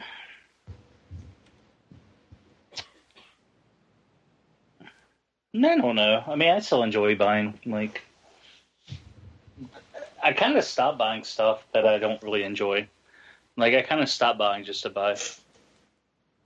To be honest with you, like, I kind of hit the brakes on that shit because I was spending way too much money on bullshit and losing too much money trying to resell it. That's why I haven't had much. Like, I haven't been getting much in the last few weeks. So, yeah, I think I'm kind of curbing myself from that. Well, could it be also, I mean, is everybody getting to that point where you're almost finished? No, not at all. No, not at all. With me, I'm just tired of buying shit that I'm going to get rid of later. There's going to be a high likelihood of someone better making it later. Yeah, that's another thing. People are not taking substitutions. They're not like buying extra spots just to be a filler. They're like, I know somebody's going to make a better one later on down the line, so I'm not even going to bother with the other companies. I mean, is that a possibility? I don't know. Well, stuff's not selling out like it used to either, so there's no like need to jump on everything. But I feel like in the same breath, I'm glad like there is stuff that's selling out more recently. Yeah, but you know what it's going to be. Like you can agreed. If you trust your feelings, you know it'll be true. I agree. Like it's like MMC shit and fans toy shit. Like you have to be on that. Mm-hmm. I wish I would have got on Apache, but I didn't. So I'm waiting. Hopefully I'll get it soon. But I'm with you though, Matt. Like I didn't jump on Apache, but if he's not around now, he's the type of thing I think they'll do a second run on. But it's weird because we did see back in the beginning of third party that there was, you got it now, which I think is a lot of the reason a lot of people developed oh, here's this, got to go ahead and pre-order it right now, like make sure I get it. And now like that mentality doesn't exist quite as much as it used to. And it's interesting when it happens again, you're like, oh crap, Well, I think just so you guys know, just real quick what you're talking about, there is a restock of Apache. It's like the 17th or something stupid like that. Yeah. Like, there's already another run being made. Because not everybody got all of their order. But do you think most people did in the early stages of third party, do you think most people did pre-orders just because they could sell it later? I'm sure they did it on a selling kind of point, too, also. Like, they know it's going to sell out. So they might as well get it, and if they didn't like it, they could sell it or something. I think that was, because in the beginning of third-party things like City Commander and stuff, like, super raised the value of the figure that it was upgrading, Mm-hmm. And so if you had the set and the figure, like, there you go. You had a lot of money whether you liked it or not. Oh, yeah. I remember that when that set came out, that 2-pack, the Hasbro, the Ultra Magnus and the Skywarp. I remember a couple buddies around here in Arkansas were going to Target trying to look for that damn set because I think it was going over for $100 or selling or something like that. So they weren't even getting it just to get the collection. They just get it because they know that they can flip it for 2 or 3 times what it's worth. Yep. Everything. So. But, yeah, I just wanted to do a little discussion. I thought, I was thinking about it. I actually was talking to my wife about it the other day. Like, do I even get pleasure in collecting some of this stuff? And I don't know. Whatever. So we're ready to move on to questions? Sure. All right. We do have an MP collector question this week, even though he failed us recently. But it's all is forgiven. Dear Shattered Dear Shattercast crew, which Nerf franchise do you think has the best writers? To put the question a different way, what writers do you wish were working on the live-action Transformer films? HBO Game of Thrones, Star Wars, the Marvel Cinematic Universe, the DC Extended Universe, something else entirely. I realize damn near anyone would do a better job with Transformers than what we've gotten with Bay's people, but I would be curious to hear which team of writers you think would do the best job with the Transformers material, MP Collector. Can I answer first? Yeah. I would say Disney, because they know, and they can do a Beast Wars story because they know what it's like to change the DNA of a movie franchise. That was forced, I think, a little bit, Robert. Was it Awaken? Was the Force Awakened? You know what's funny, man, is like whenever like this sort of question comes up, like about anything, like it comes up on Nerd Rage a lot, and like about different things other than Transformers, but like. And I don't think this guy could work with any franchise. Like, I think Transformers is too outside of what's plausible for him. But, like, the first guy that I always want to go to be like, man, fuck, we got to fix this shit, and we got to fix this shit now. Quentin Tarantino. Nolan. Good. Good. No, Nolan Ryan? Mm-hmm. The pitcher from the Astros? He works at Toys R Us. Oh, Nolan! I know Nolan. Yeah, with the stock boy. With the pock marks. He's the stock boy. You know, the pock marks. Yeah. He stares awkwardly and drools a bit past the Mighty Morphin Power Ranger. Oh, that guy. Boys. I don't know who could. I mean, the Game of Thrones. I mean, I love Game of Thrones. I don't know if they could do Transformers. The Marvel universe. I mean, yeah. I mean, I guess they could do that. They would be more, I guess. But I think the Marvel would be kind of on the line with Babe, you know, with the jokes and stuff, kind of. I don't know. I think George Lucas, it sounds crazy, but I think Transformers needs a bit of romanticism injected into it to liven, not romantic story, just the romantic style, the swashbuckling.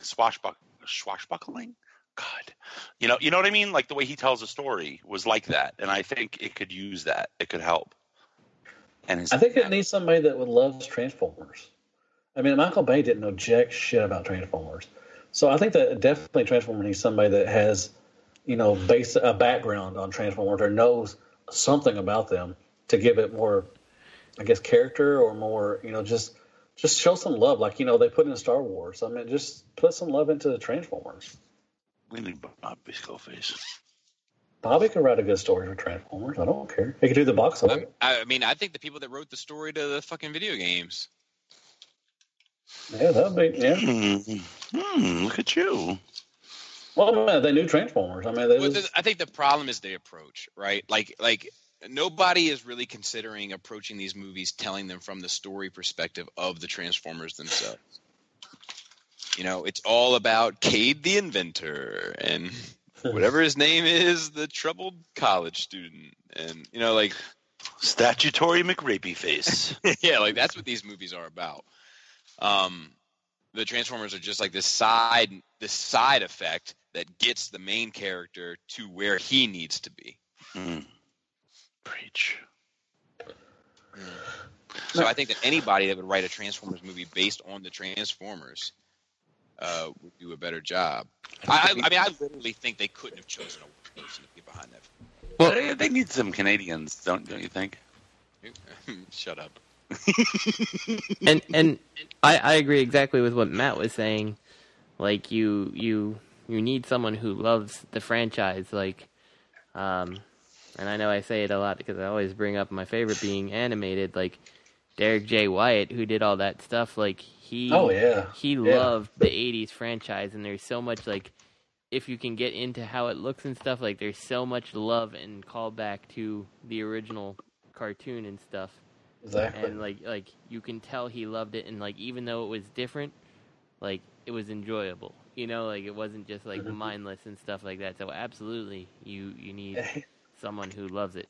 And he was really upset it got canceled because he had I mean, he had probably another 4 or 5 episodes. I mean, not episodes, but seasons. Yep. Lined up.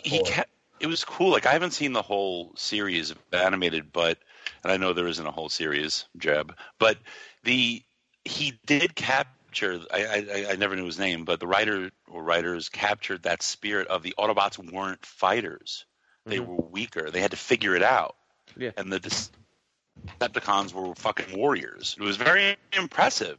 I mean, even the guy that wrote those novels that like are kind of tied into the Bayverse, kind of tied into the video games, kind of tied into Transformers Prime. Like those at least the first one. I never finished the second one, but the first one is more compelling. Because it just comes down to telling stories about those characters. Yeah. Well, that's actually funny you brought that guy up because he is a renowned science fiction author. And, like, if you really read all the Transformers stories, there's so many holes and, like, mistakes. Like, you can tell he just didn't give a fuck. Like, if you read the whole thing and then you read other things he wrote. So, like, he definitely, I don't think, would be a good choice because he was just doing that shit to get the rent money until his next big project came Maybe, along. but I mean, like, do you feel like there were big problems with that? I mean, I only read the first novel. There were with the second one for sure. Okay, yeah. See, I didn't read the second. I got to like the first couple chapters, and I didn't care about Velocitron and all that bullshit. So I was like, I'm out. Yeah, I think he was contracted to do both of them at the same time. Okay. And I think by the time he got to the second one, he was just like, okay, they're all called Devastator. Did you feel heavy disappointment with that first one? Dude, I haven't read that first one in 5-6 years. Like, right. I remember it being okay, but I was still high on the video game at the same time too. But I read the second one, and I'm like, ugh. I remember it prompted me to make, and I don't think it's on my channel anymore. I think I got rid of it, but I had a legitimate book review as a review because I did not like it. I didn't think it was good at all. So the book? I felt like it was the same thing as the Michael Bay thing. Like, you have someone in charge who doesn't really know anything about Transformers. They just like, let's make sure you use the buzzwords.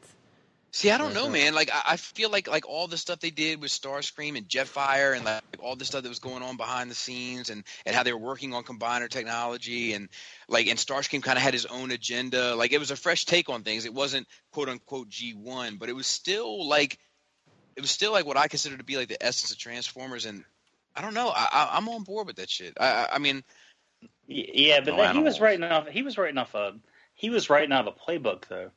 I mean, maybe. I don't doubt that, but I can't. I mean, it's fact. They had a playbook. Hasn't every story been told before, Greg? That was every character, every archetype, everything. Please stop. My blood pressure can't take it tonight.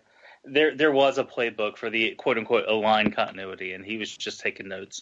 And like, I think he started taking more liberties in the second book, and I think that's why that one fell apart more because it wasn't as cohesive. Yeah, I can definitely appreciate that because the second book, like, it lost my interest, and that was at the height of like my Transformers love in terms of like the rebirth of my Transformers love. Like, I was so heavy into it. I was like, I'm gonna read a novel about this shit. And when I got to the second one, I got to like the third or fourth chapter, and I was like, nope. Yeah, I am not gonna read this other novel about this shit. Yeah, but the first one, I mean, I enjoyed the first one. I had to say, like, I like all this shit in it. And not to say that it is the best telling of that story. Like, I think that the kind of IDW retelling of that story is probably the best and most interesting. But I think after that, I might put that novel in the War for Cybertron, Fall of Cybertron, like those three together as one story. I just remember I was reading it, and Kit, I don't know if she still gets them or not. I think she kind of took a break from them, but she would get these monthly sci-fi collections, like short stories. That's cool, actually. That's really cool. That's really cool. Published as a monthly like a book, and it's just like short. It's like a what do they call anthology or whatever. And I remember she had these stories she loved, and like I had that book, and I was like, this sucks. And I was like, I don't know who the fuck this blah blah blah guy is, and she's like, that's like the writer of like a bunch of her favorite short stories. And come to find out, this guy's like, he's like renowned. But yeah, he deviated from that script, and he just didn't give a fuck. Like the whole like third act of the second book, they have the what the fuck are they called? The pirates. Anyway, they're like hiding the fucking identity of the leader, and then in the very end, you find out he's what was his name, Matt, in Transformers Prime, the lion guy with the peg leg. Thundertron? Was that his name? Thundertron, yeah, and he's a brand new character no one had ever seen before. And it's like, why did you spend the third act of the book hiding his identity when he's a brand new character that just was introduced in the book? Like, it just didn't make any fucking sense. Yeah, it was just weak. You could just tell the dude was like, get me out of this fucking contract, please. Now, in this novel, were there any pictures? Were there any illustrations? No, it was an actual book. It wasn't a young adult book. Were there any maps? No, and it only went. It only went in one direction. You didn't get to choose kind of where you wanted to go. Oh, so. I think they should just take a bunch of fans and just make a Transformers story. Just do that. You see, the problem I have with saying we need somebody who loves Transformers, right? Like playing devil's advocate here, is what if they love? Yes, something, Bobby, you are. Yes. What if they love something different than you love?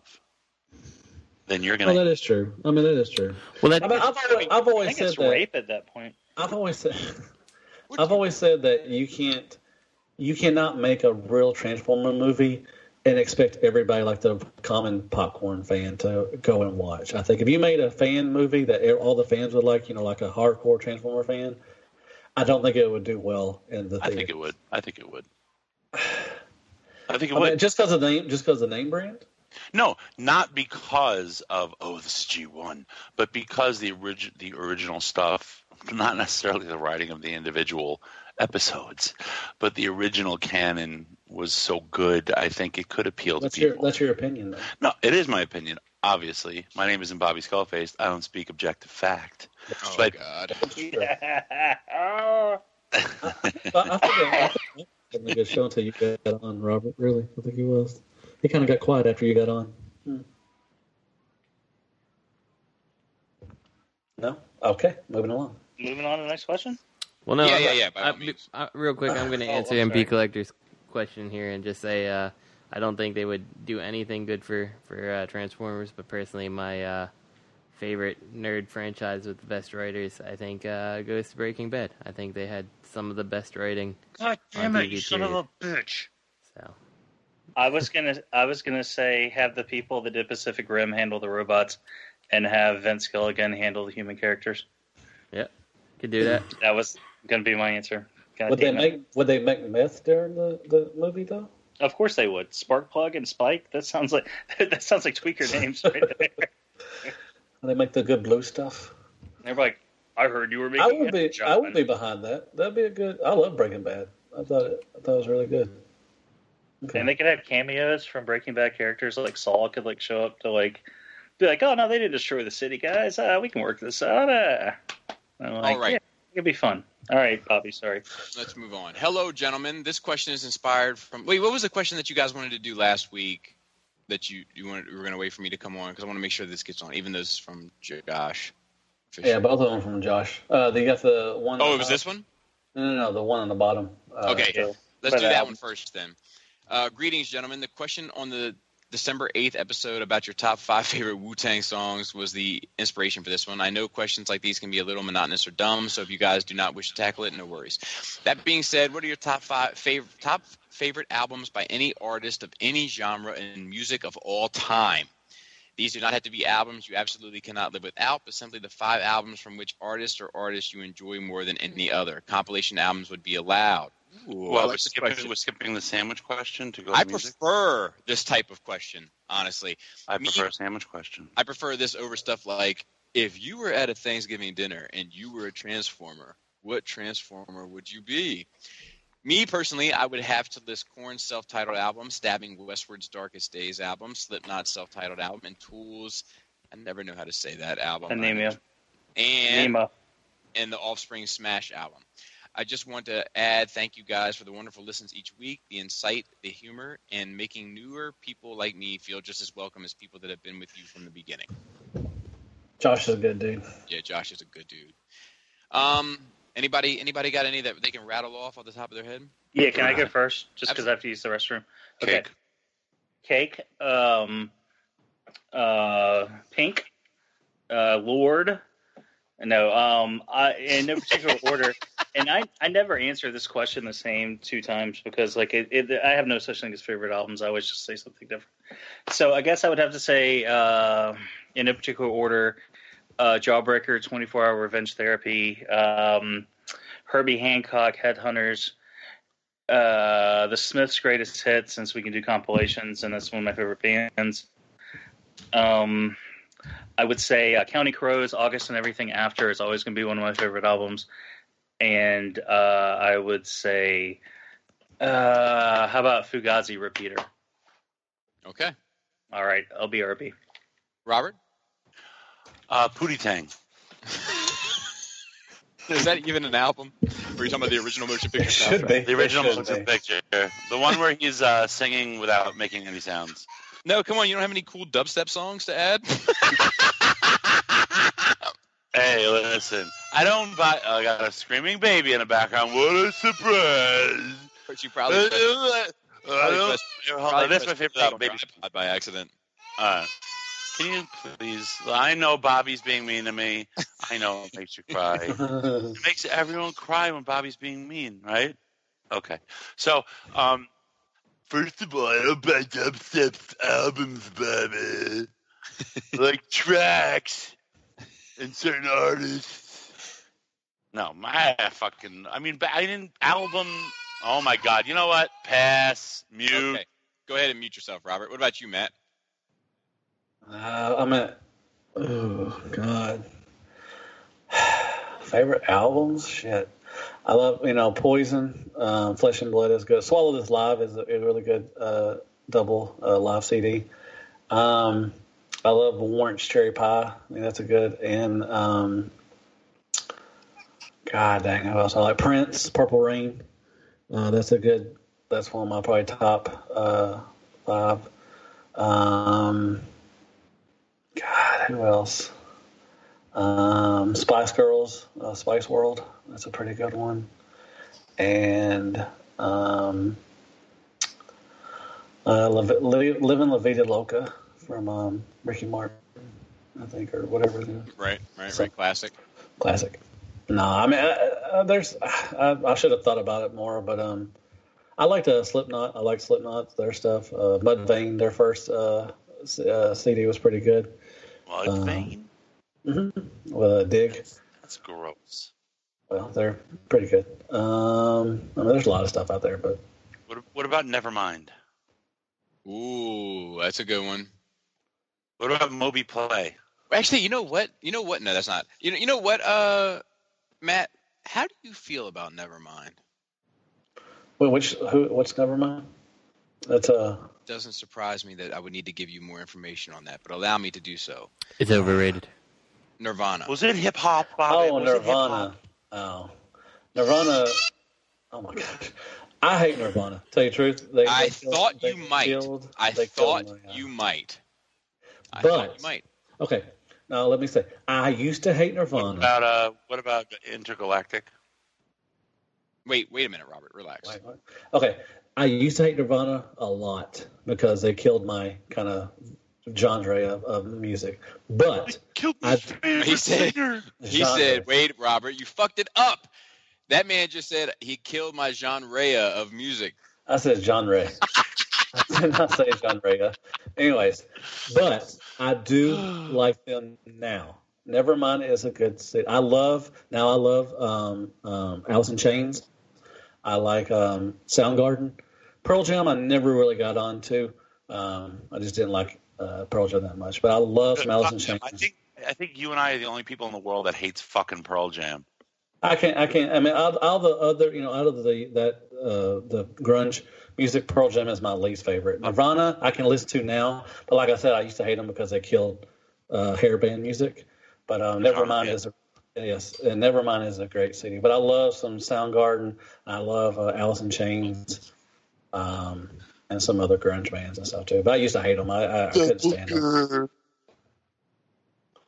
But anyways, I can listen to them now. Especially Alice in Chains. Alice in Chains got some good shit.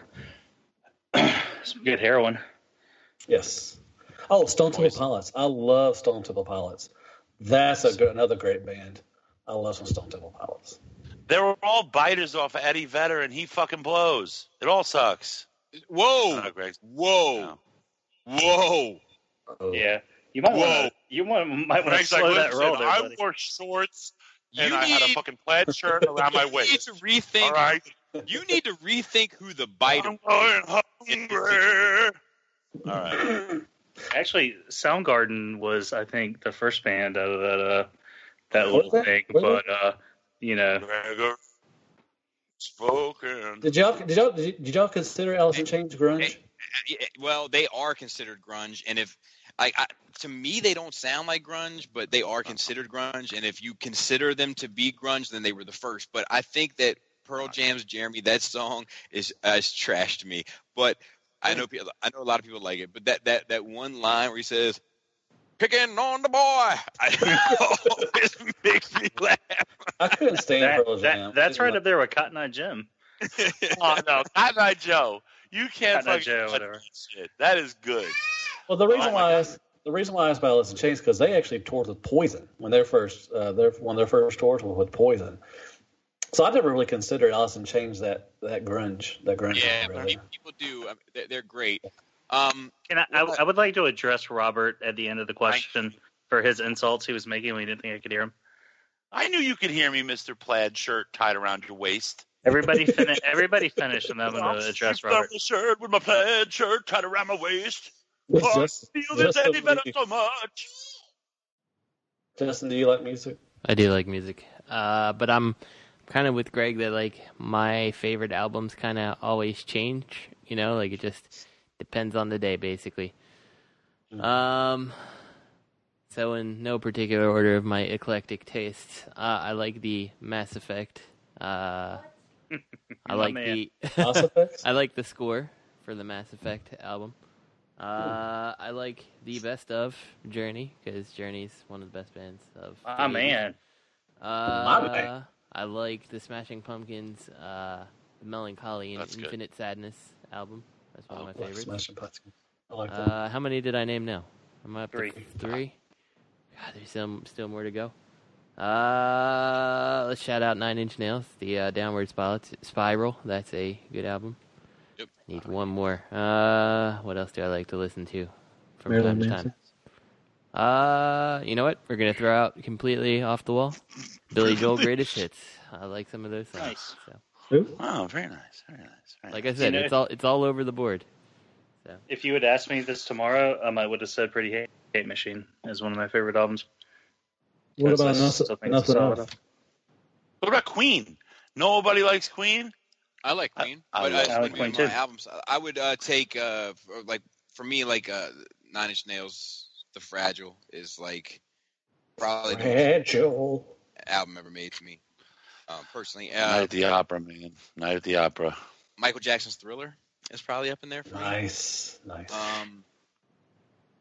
see. Yeah, but that's like kind of saying you like to collect fans' toys. That's such like a everybody knows. I know. I hear you. It's just that that I just love. What do you want me to say? Like you want me to say I don't love it because other people love it? Like I love that album. You know, like I've told you my theory. I think there are fucking Klansmen and fucking neo-Nazis that secretly have that album in their basement and don't tell any of their friends. Do you get up and start dancing when you hear Thriller? Because I do. I don't secretly start dancing. Oh. I start dancing. How about? Okay, do you ever feel the urge? I mean, no. I think it's one thing to acknowledge something as one of the greatest albums, but another question is, but is it something that you're drawn to listen to once in a while?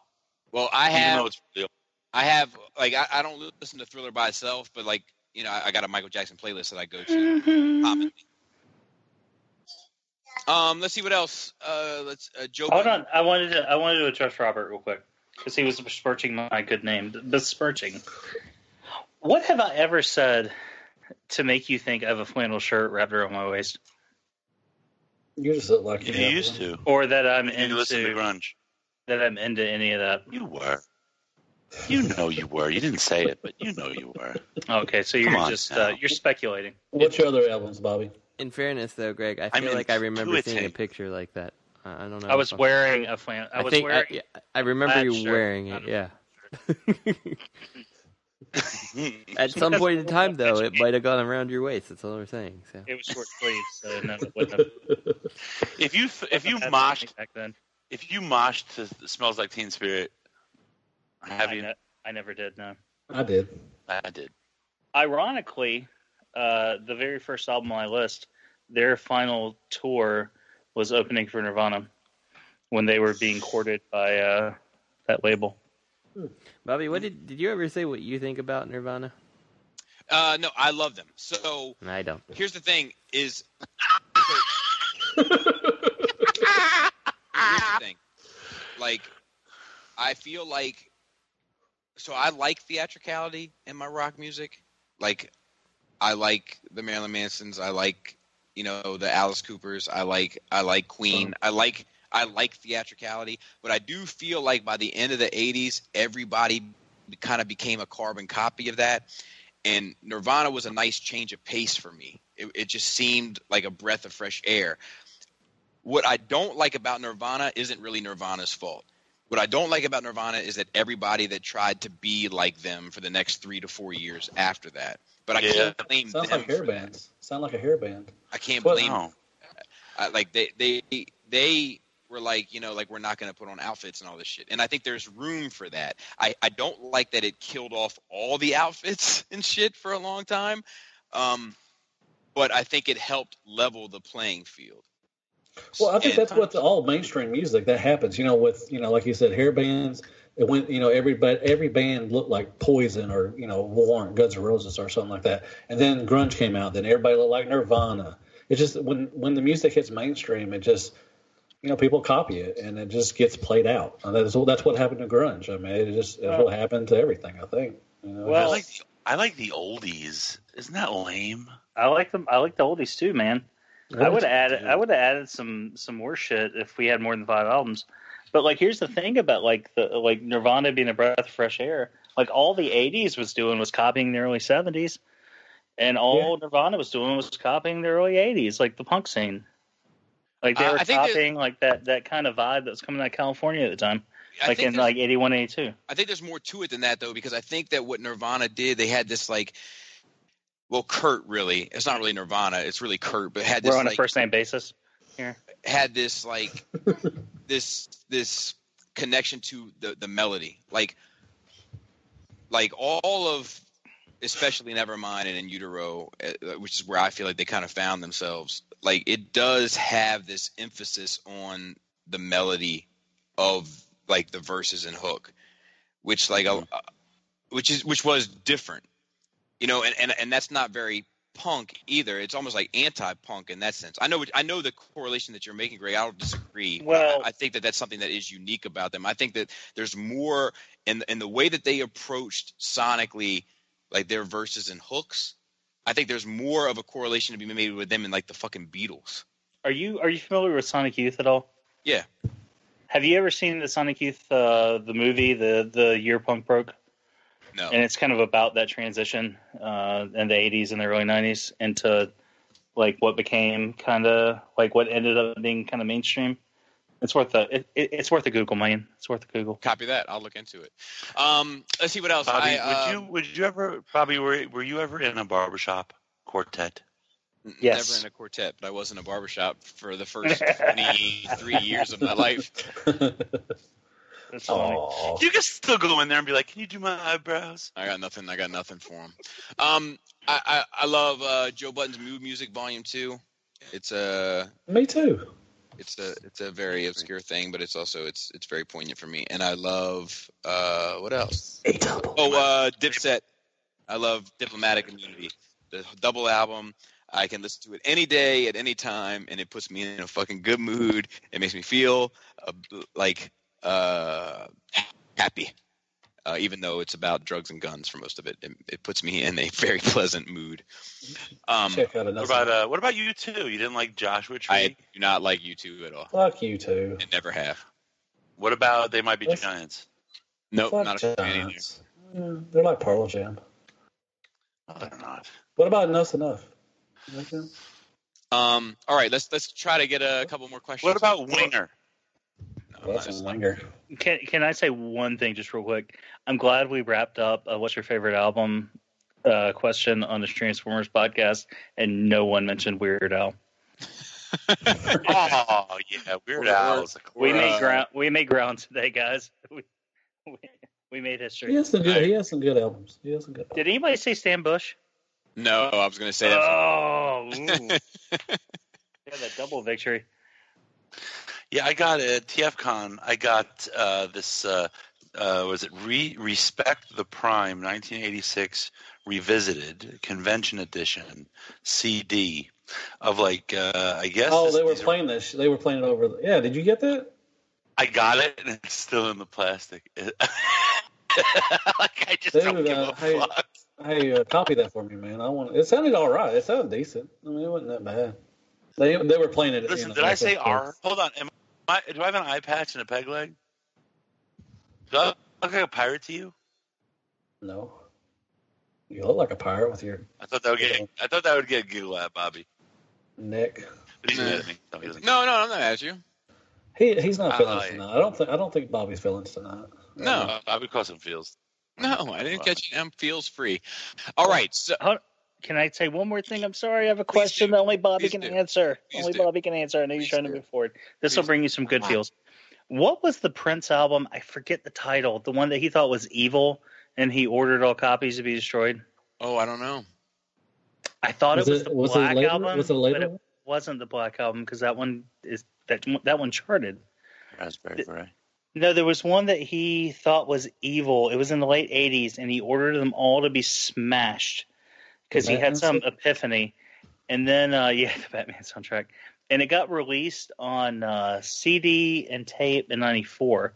And I heard on the radio last week that some Warner Brothers guy found 5 copies of the vinyl. Those motherfuckers are selling for like $15,000 and up.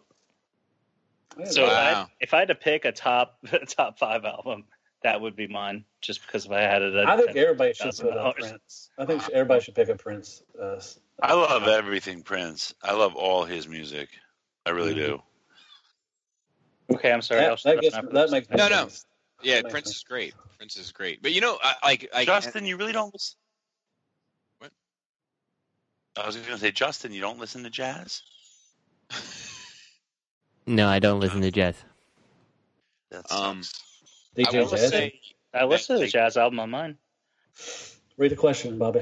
There isn't like a, and I know this is sacrilegious, and I'm a Prince fan. Like I have lots of Prince albums, and Prince gets played in this house on regular rotation. Like I'm a Prince fan. Like I was bummed when he passed. Like listened to his music for like the whole week when he passed. Like I'm in. I have his B-sides. I have his bootlegs. I have most of his catalog. Like I'm a Prince fan. That being said, I don't think Prince has a great album in the same way. Looking back on it, fuck out of here. Looking back on it now in the same way like Mike did. Bullshit. Purple Rain could go up against anything Michael Jackson. No, Prince is just like a prolific songwriter. You know, I mean, and musician. Right, exactly. No. He's not Michael Jackson. He's not. He's more prolific than Michael Jackson. Yeah, he's better than Michael Jackson. I thought he meant Mike Tyson. Sorry, Michael Jackson. Yeah, like Michael Jordan. Yeah. You're So, long Space nights Jam? like Mike. Like Mike D. I don't think Jackson. I don't think Mike. What's that, Bobby? That was a Biggie line. He said, "Long nights I perform like Mike, anyone, Tyson, Jordan, Jackson." I don't think Prince is dead. I think if anyone would fake his own death, it would be Prince. I do. I really don't think he's dead. All right. The next question is also from Josh. We'll nip this in the bud as well. Hello, gentlemen. This question is inspired by listening to Mr. Robert D. on the TKO podcast a couple weeks back. In the midst of all of Robert's screaming children, Robert's answer was delightful. That being said, I want all of you guys to answer if you will indulge me in this. He didn't mention the children. That's Bobby ad-libbing. If your wife and children often attended boycotts and protests, he's not asking that. The question is, what is your favorite Do you prefer a cold sandwich or a heated sandwich? Do you view a sandwich as a work of art or a meal onto its own, or something that is slapped together to stave off hunger in a pinch? Myself, a sandwich is meal unto itself, a work of art. Proper sandwich construction is crucial to the enjoyment of a sandwich as well. I love a good, sturdy Italian hoagie, pillowy soft on the inside, yet light and crispy on the outside. Ham, gabagool, dirty. Salami, pepperoni, Swiss, gently heated and lightly toasted with a splash of Italian dressing, salt, pepper, freshly cracked mind, a thin smear of mayo to protect the bun as a moisture barrier, and some spicy mustard. An experience, and now I want one. Thank you, guys. Hope you have a very wonderful Christmas and happy holidays. Wow. Well, I hope you fucking go fuck off and die, because there's nowhere to get a sandwich like that after 9 p.m. in Columbus. So thanks for making me want one. In your own fridge, Greg. You know. I don't have all those ingredients. I say my favorite sandwich is a Philly cheesesteak. What's on your Philly cheesesteak, Matt?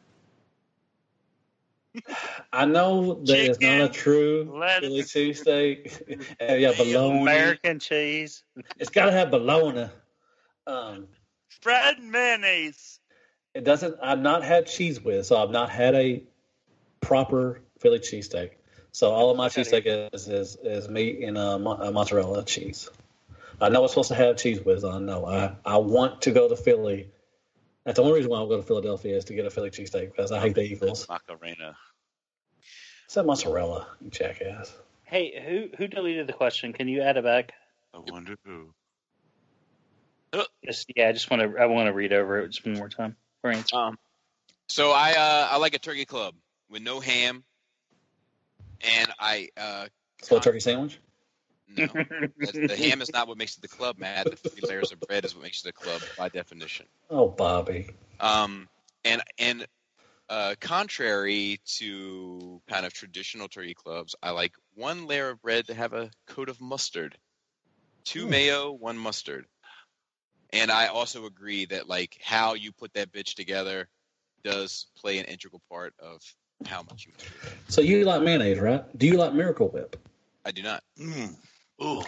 Because I don't like either one. I hate mayonnaise, but I don't know if people get like on sides. They choose sides. Like I'm a Miracle Whip guy, or I'm a mayonnaise guy. So I guess you're a mayonnaise guy, right? I am. Okay. Next. Has Ballora ever made an aioli? No, I guess not. Maybe. Has she ever made like homemade mayo? She did. There you go. That's an aioli. Okay, then yes. Nice. That's some fancy fucking cooking right there. Man.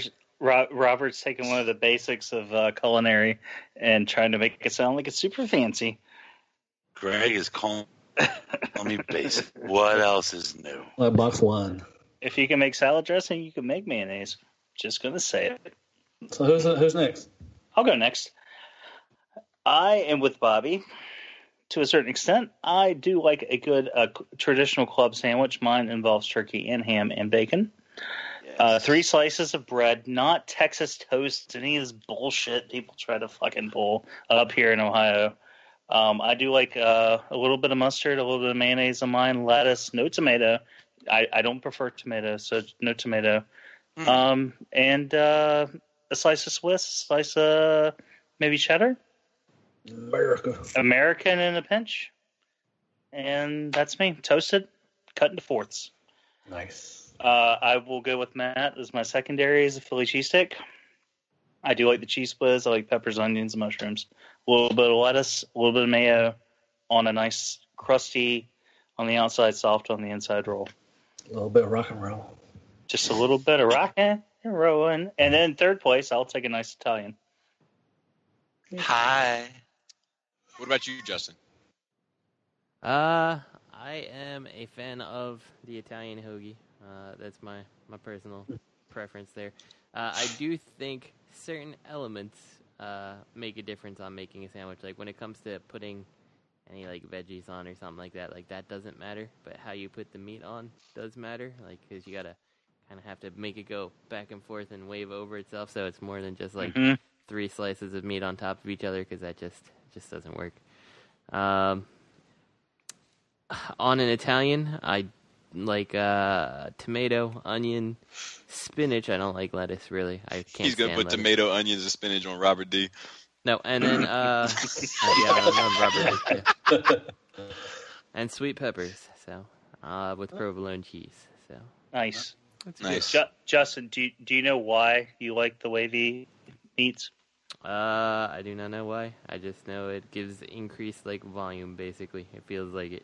Even though it's the same amount of meat, it makes a better bite into the sandwich. Well, let me tell you. True. It's like wine. It creates air pockets. So when you take the bite, you get those. You get more notes from the meat, just like when you aerate a glass of wine.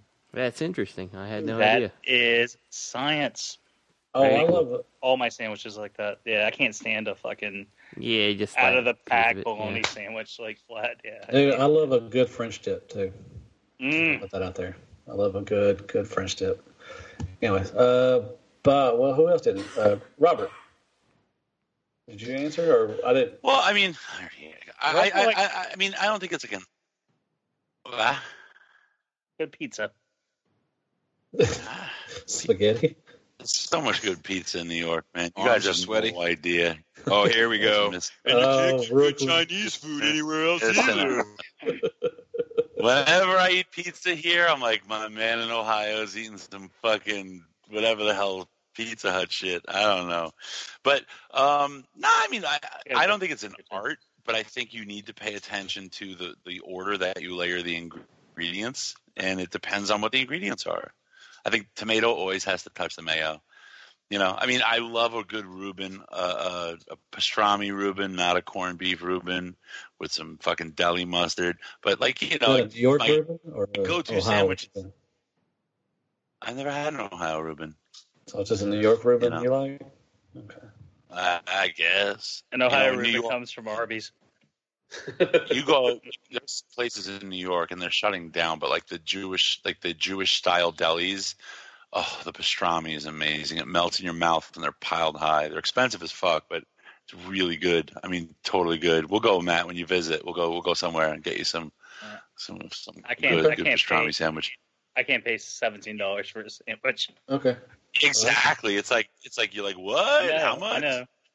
The thing is, there's a Jewish deli here called Katzinger's, and their prices, like, for some reason, they're in Ohio, they're in Columbus, but their prices stay steady with like the Jewish delis in New York. Yeah, and it's like a Reuben's like $14 here, and it's like not really worth it. That'll get you a half sandwich here. It's insanely expensive for that stuff, you know, but the quality's there. So, you know, if it's a special occasion kind of thing. Who goes for a lunch for a special occasion though? That's what's kind of weird. But you know, I like that. I like an eggplant parm, a real good eggplant parm hero. Mm-hmm. But my go-to deli sandwich, I said it before, is ham and Swiss and lettuce and tomato and sweet peppers, Justin. You know, but you got to have the tomato touching the mayonnaise. You got to have some oil and vinegar on there, some salt. It's got to be, you know, on like a nice crusty hero bread, seeded, you know, and it's got to be moist. I hate a dry sandwich. It's got to come together. The best sandwich is one that you put it in the fridge and you just let it kind of marinate itself for a while and leave it alone. It's the best. You know, but I hate when I get a fucking sandwiches made by somebody who fucking like puts too much cheese on it. Like they put as much cheese as meat, and the cheese is on every outside surface and surrounds the meat. And you know, and it's too much of anything, it's no good. Too much of one thing is no good. It's a formula. It's a balance. You know. If I was to walk into a shop and I had a devil on one shoulder and an angel on the other, it would be Robert D and Bobby, probably, because I love Reuben's. That's one of my favorite sandwiches too. It's just so hard to get a good one around here. A good what? A Reuben. Oh yeah. Yeah, good pastrami. Pastrami and Swiss with some spicy mustard on a good rye. You make it out here for a weekend. You just deal with traveling out here, and you don't have to pay a penny once you get here, man. I'll keep you fed. You live in Brooklyn. How do you feel about Knish? I love a good Knish. Now, do you there's like, different kinds do you like types of knishes, though. Yeah, do you like the square ones? Yeah. Yeah, those are the ones I like. Well, like the ones you get at the Jewish delis are like really big, and it's insane. You got to fill them with mustard. You know, Yeah, or applesauce. Do any of y'all like gyros? Do you like gyros? Oh man, gyros. Did you I just like say a gyro? I like a good gyro, Matt. Yeah, Who says gyro? Matt. What are they supposed to call it? Mason Gyros? Dixon line. It's either a gyro. It's either gyro if you're an American, or it's gyro if you're pompous, or if your name is. Well, I was in Germany and they call them gyros, so go fuck yourself. Well, all right, well, why don't you go back to Germany then? I will. I will. I do. By the way, I like a good. I do like a good gyro. By the way, me too. But you got to get them like they have to be like freshly made, where they're turning on a spit. Yeah. More often than not, you get the don't one of those at a diner because they're just sliced frozen, and you'll probably get. In Germany, they had little stands on the corner. They just had like little stands, and the meat would be just turning around. They just shaved that shit right off there and right into it, and it's fucking nice. Hey, I have a degree in culinary, but my two favorite food forms are sandwich and pizza. So, what does that tell you about me, right? I had pizza tonight. Can I share? I'm going to wrap this up. Oh, before you wrap it up, can I share a dream I had real quick that I would never share anywhere else? So I had a dream the other night, this complete dream. I was playing live action Assassin's Creed, and I had to climb some spire and like ring a bell, and I jumped down, and our good friend and fan of the show, Majid, was at the bottom of the stairs. Now, I had had a phone conversation with Majid a couple of nights before, so that's probably where that came from. But he's like, hey, I got to take you to this restaurant. And I went in there, and the guy was like, let me show you around. And he took me around the restaurant, whatever. He was like, let me give you the house special.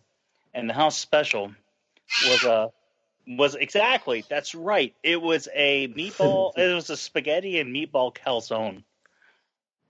And he split it open at the top, and he pressed it open like a baked potato, and he put toppings in it like a sub.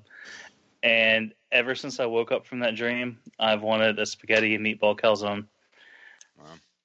And that's a thing. That's a thing, though. I just this don't know last where question is going to be a bit of a thinker, so I'm going to ask you guys to think about it next week, and that's from Paul C.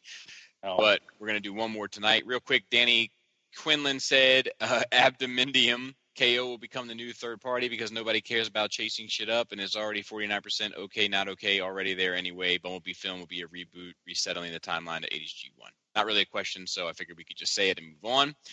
And then that's the one I mentioned before the show.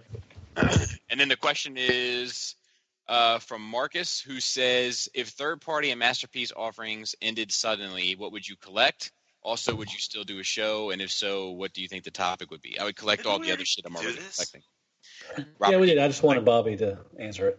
Robert D would collect all the Gundams and put them in trash bags. I would collect I would seek out every custom figure somebody made of Bobby Skullface.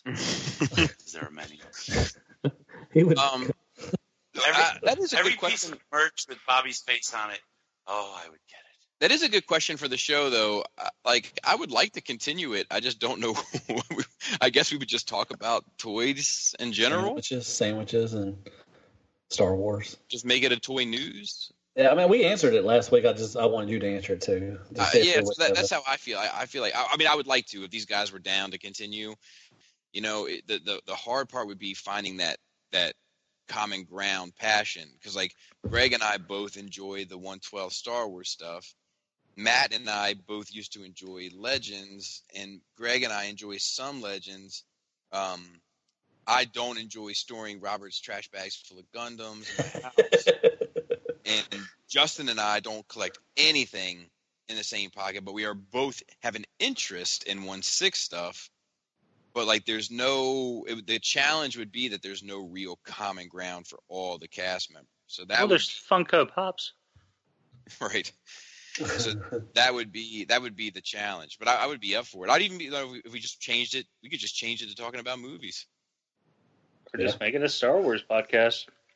Yeah, Star Wars or movies. I mean, we do it all now, anyways. I mean, we just talked about sandwiches for 30 minutes. I've been trying to make this a Star Wars podcast for 2 years. So, I mean, it's like... Hey, you keep throwing them little jabs in, I know. It's killing me that I haven't What seen little it. jabs? Not jabs, I meant little Star Wars sayings. Yeah, Robert, why haven't you seen it? I haven't been able. At least has finals. But the babysitter's coming tomorrow. I think in the morning I'm gonna go catch it. I'm gonna go play hooky. I'll be at work, but give me a call after you see it. Yeah, no, just do it live. Do it live, man. And do it live for all of us. He already knows what's going to happen. He asked me for spoilers last week. He already knows the big deal. I'll tell you, I knew what was going to happen about Jar Jar, but I felt it was different seeing it. With one exception, there was one exception. I can't believe you went in like that, Bobby. I can't believe you went and knew what was going to happen. Man. I do it for every one of them. I'm no good, man. I start getting fucking sick in my stomach a week before it comes out. Palms or knees are weak. Palms are sweaty. Yeah, mom spaghetti, the whole bit. Yeah. All right, so real quick, before we get out of here, I do want to say one thing. And I am going to try to say it as carefully and as coded and as possible. But the cool table has got a lot of things going on, and I want to talk about all those things. But there's going to be some changes here soon. Bye, guys. Bobby's leaving. I'm just gonna leave you with a couple little tidbits. The ROC Hangout, as you know it, on Tuesday nights will be changing. Something new will be taking its place on the 2nd of January. And you can follow their Facebook group for kind of more details. And we'll be building the Cool Table up with another new show. Would you say that their cast shattered? And we're going to be adding something fresh to it as well. So what do you mean we? Subway Cast. Subway Cast. So we'll be listen fresh. We have some exciting news. And outside of that, we can get the fuck out of here. No. Happy holidays. We wish everybody to have a safe and wonderful Christmas. And happy Hanukkah. Happy Hanukkah. Whatever you celebrate, we love you all. We thank you for listening to us. And we just hope you get a bunch of Transformers and all that good stuff. Can I just say Merry Christmas? I don't know why Matt and Ats have. We're on Christmas. I said Merry Christmas. I said Happy Christmas and all that good stuff. Man. You did. I did too. You said Happy Holidays. I said a Merry Christmas and a Happy Holidays. Whatever you celebrate, that's cool. That's cool. That's cool that you celebrate. Yeah. Pagans. Yeah. Except for you pagans, you don't get anything. And we all know from Dragnet that pagans is just an acronym for people against goodness and normalcy. That was a good movie, man. Fuck yeah.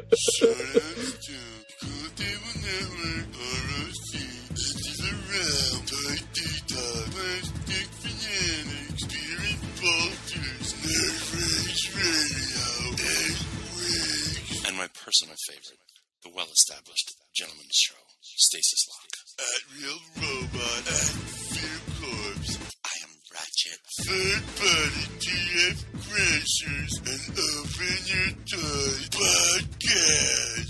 This podcast is intended for mature audiences.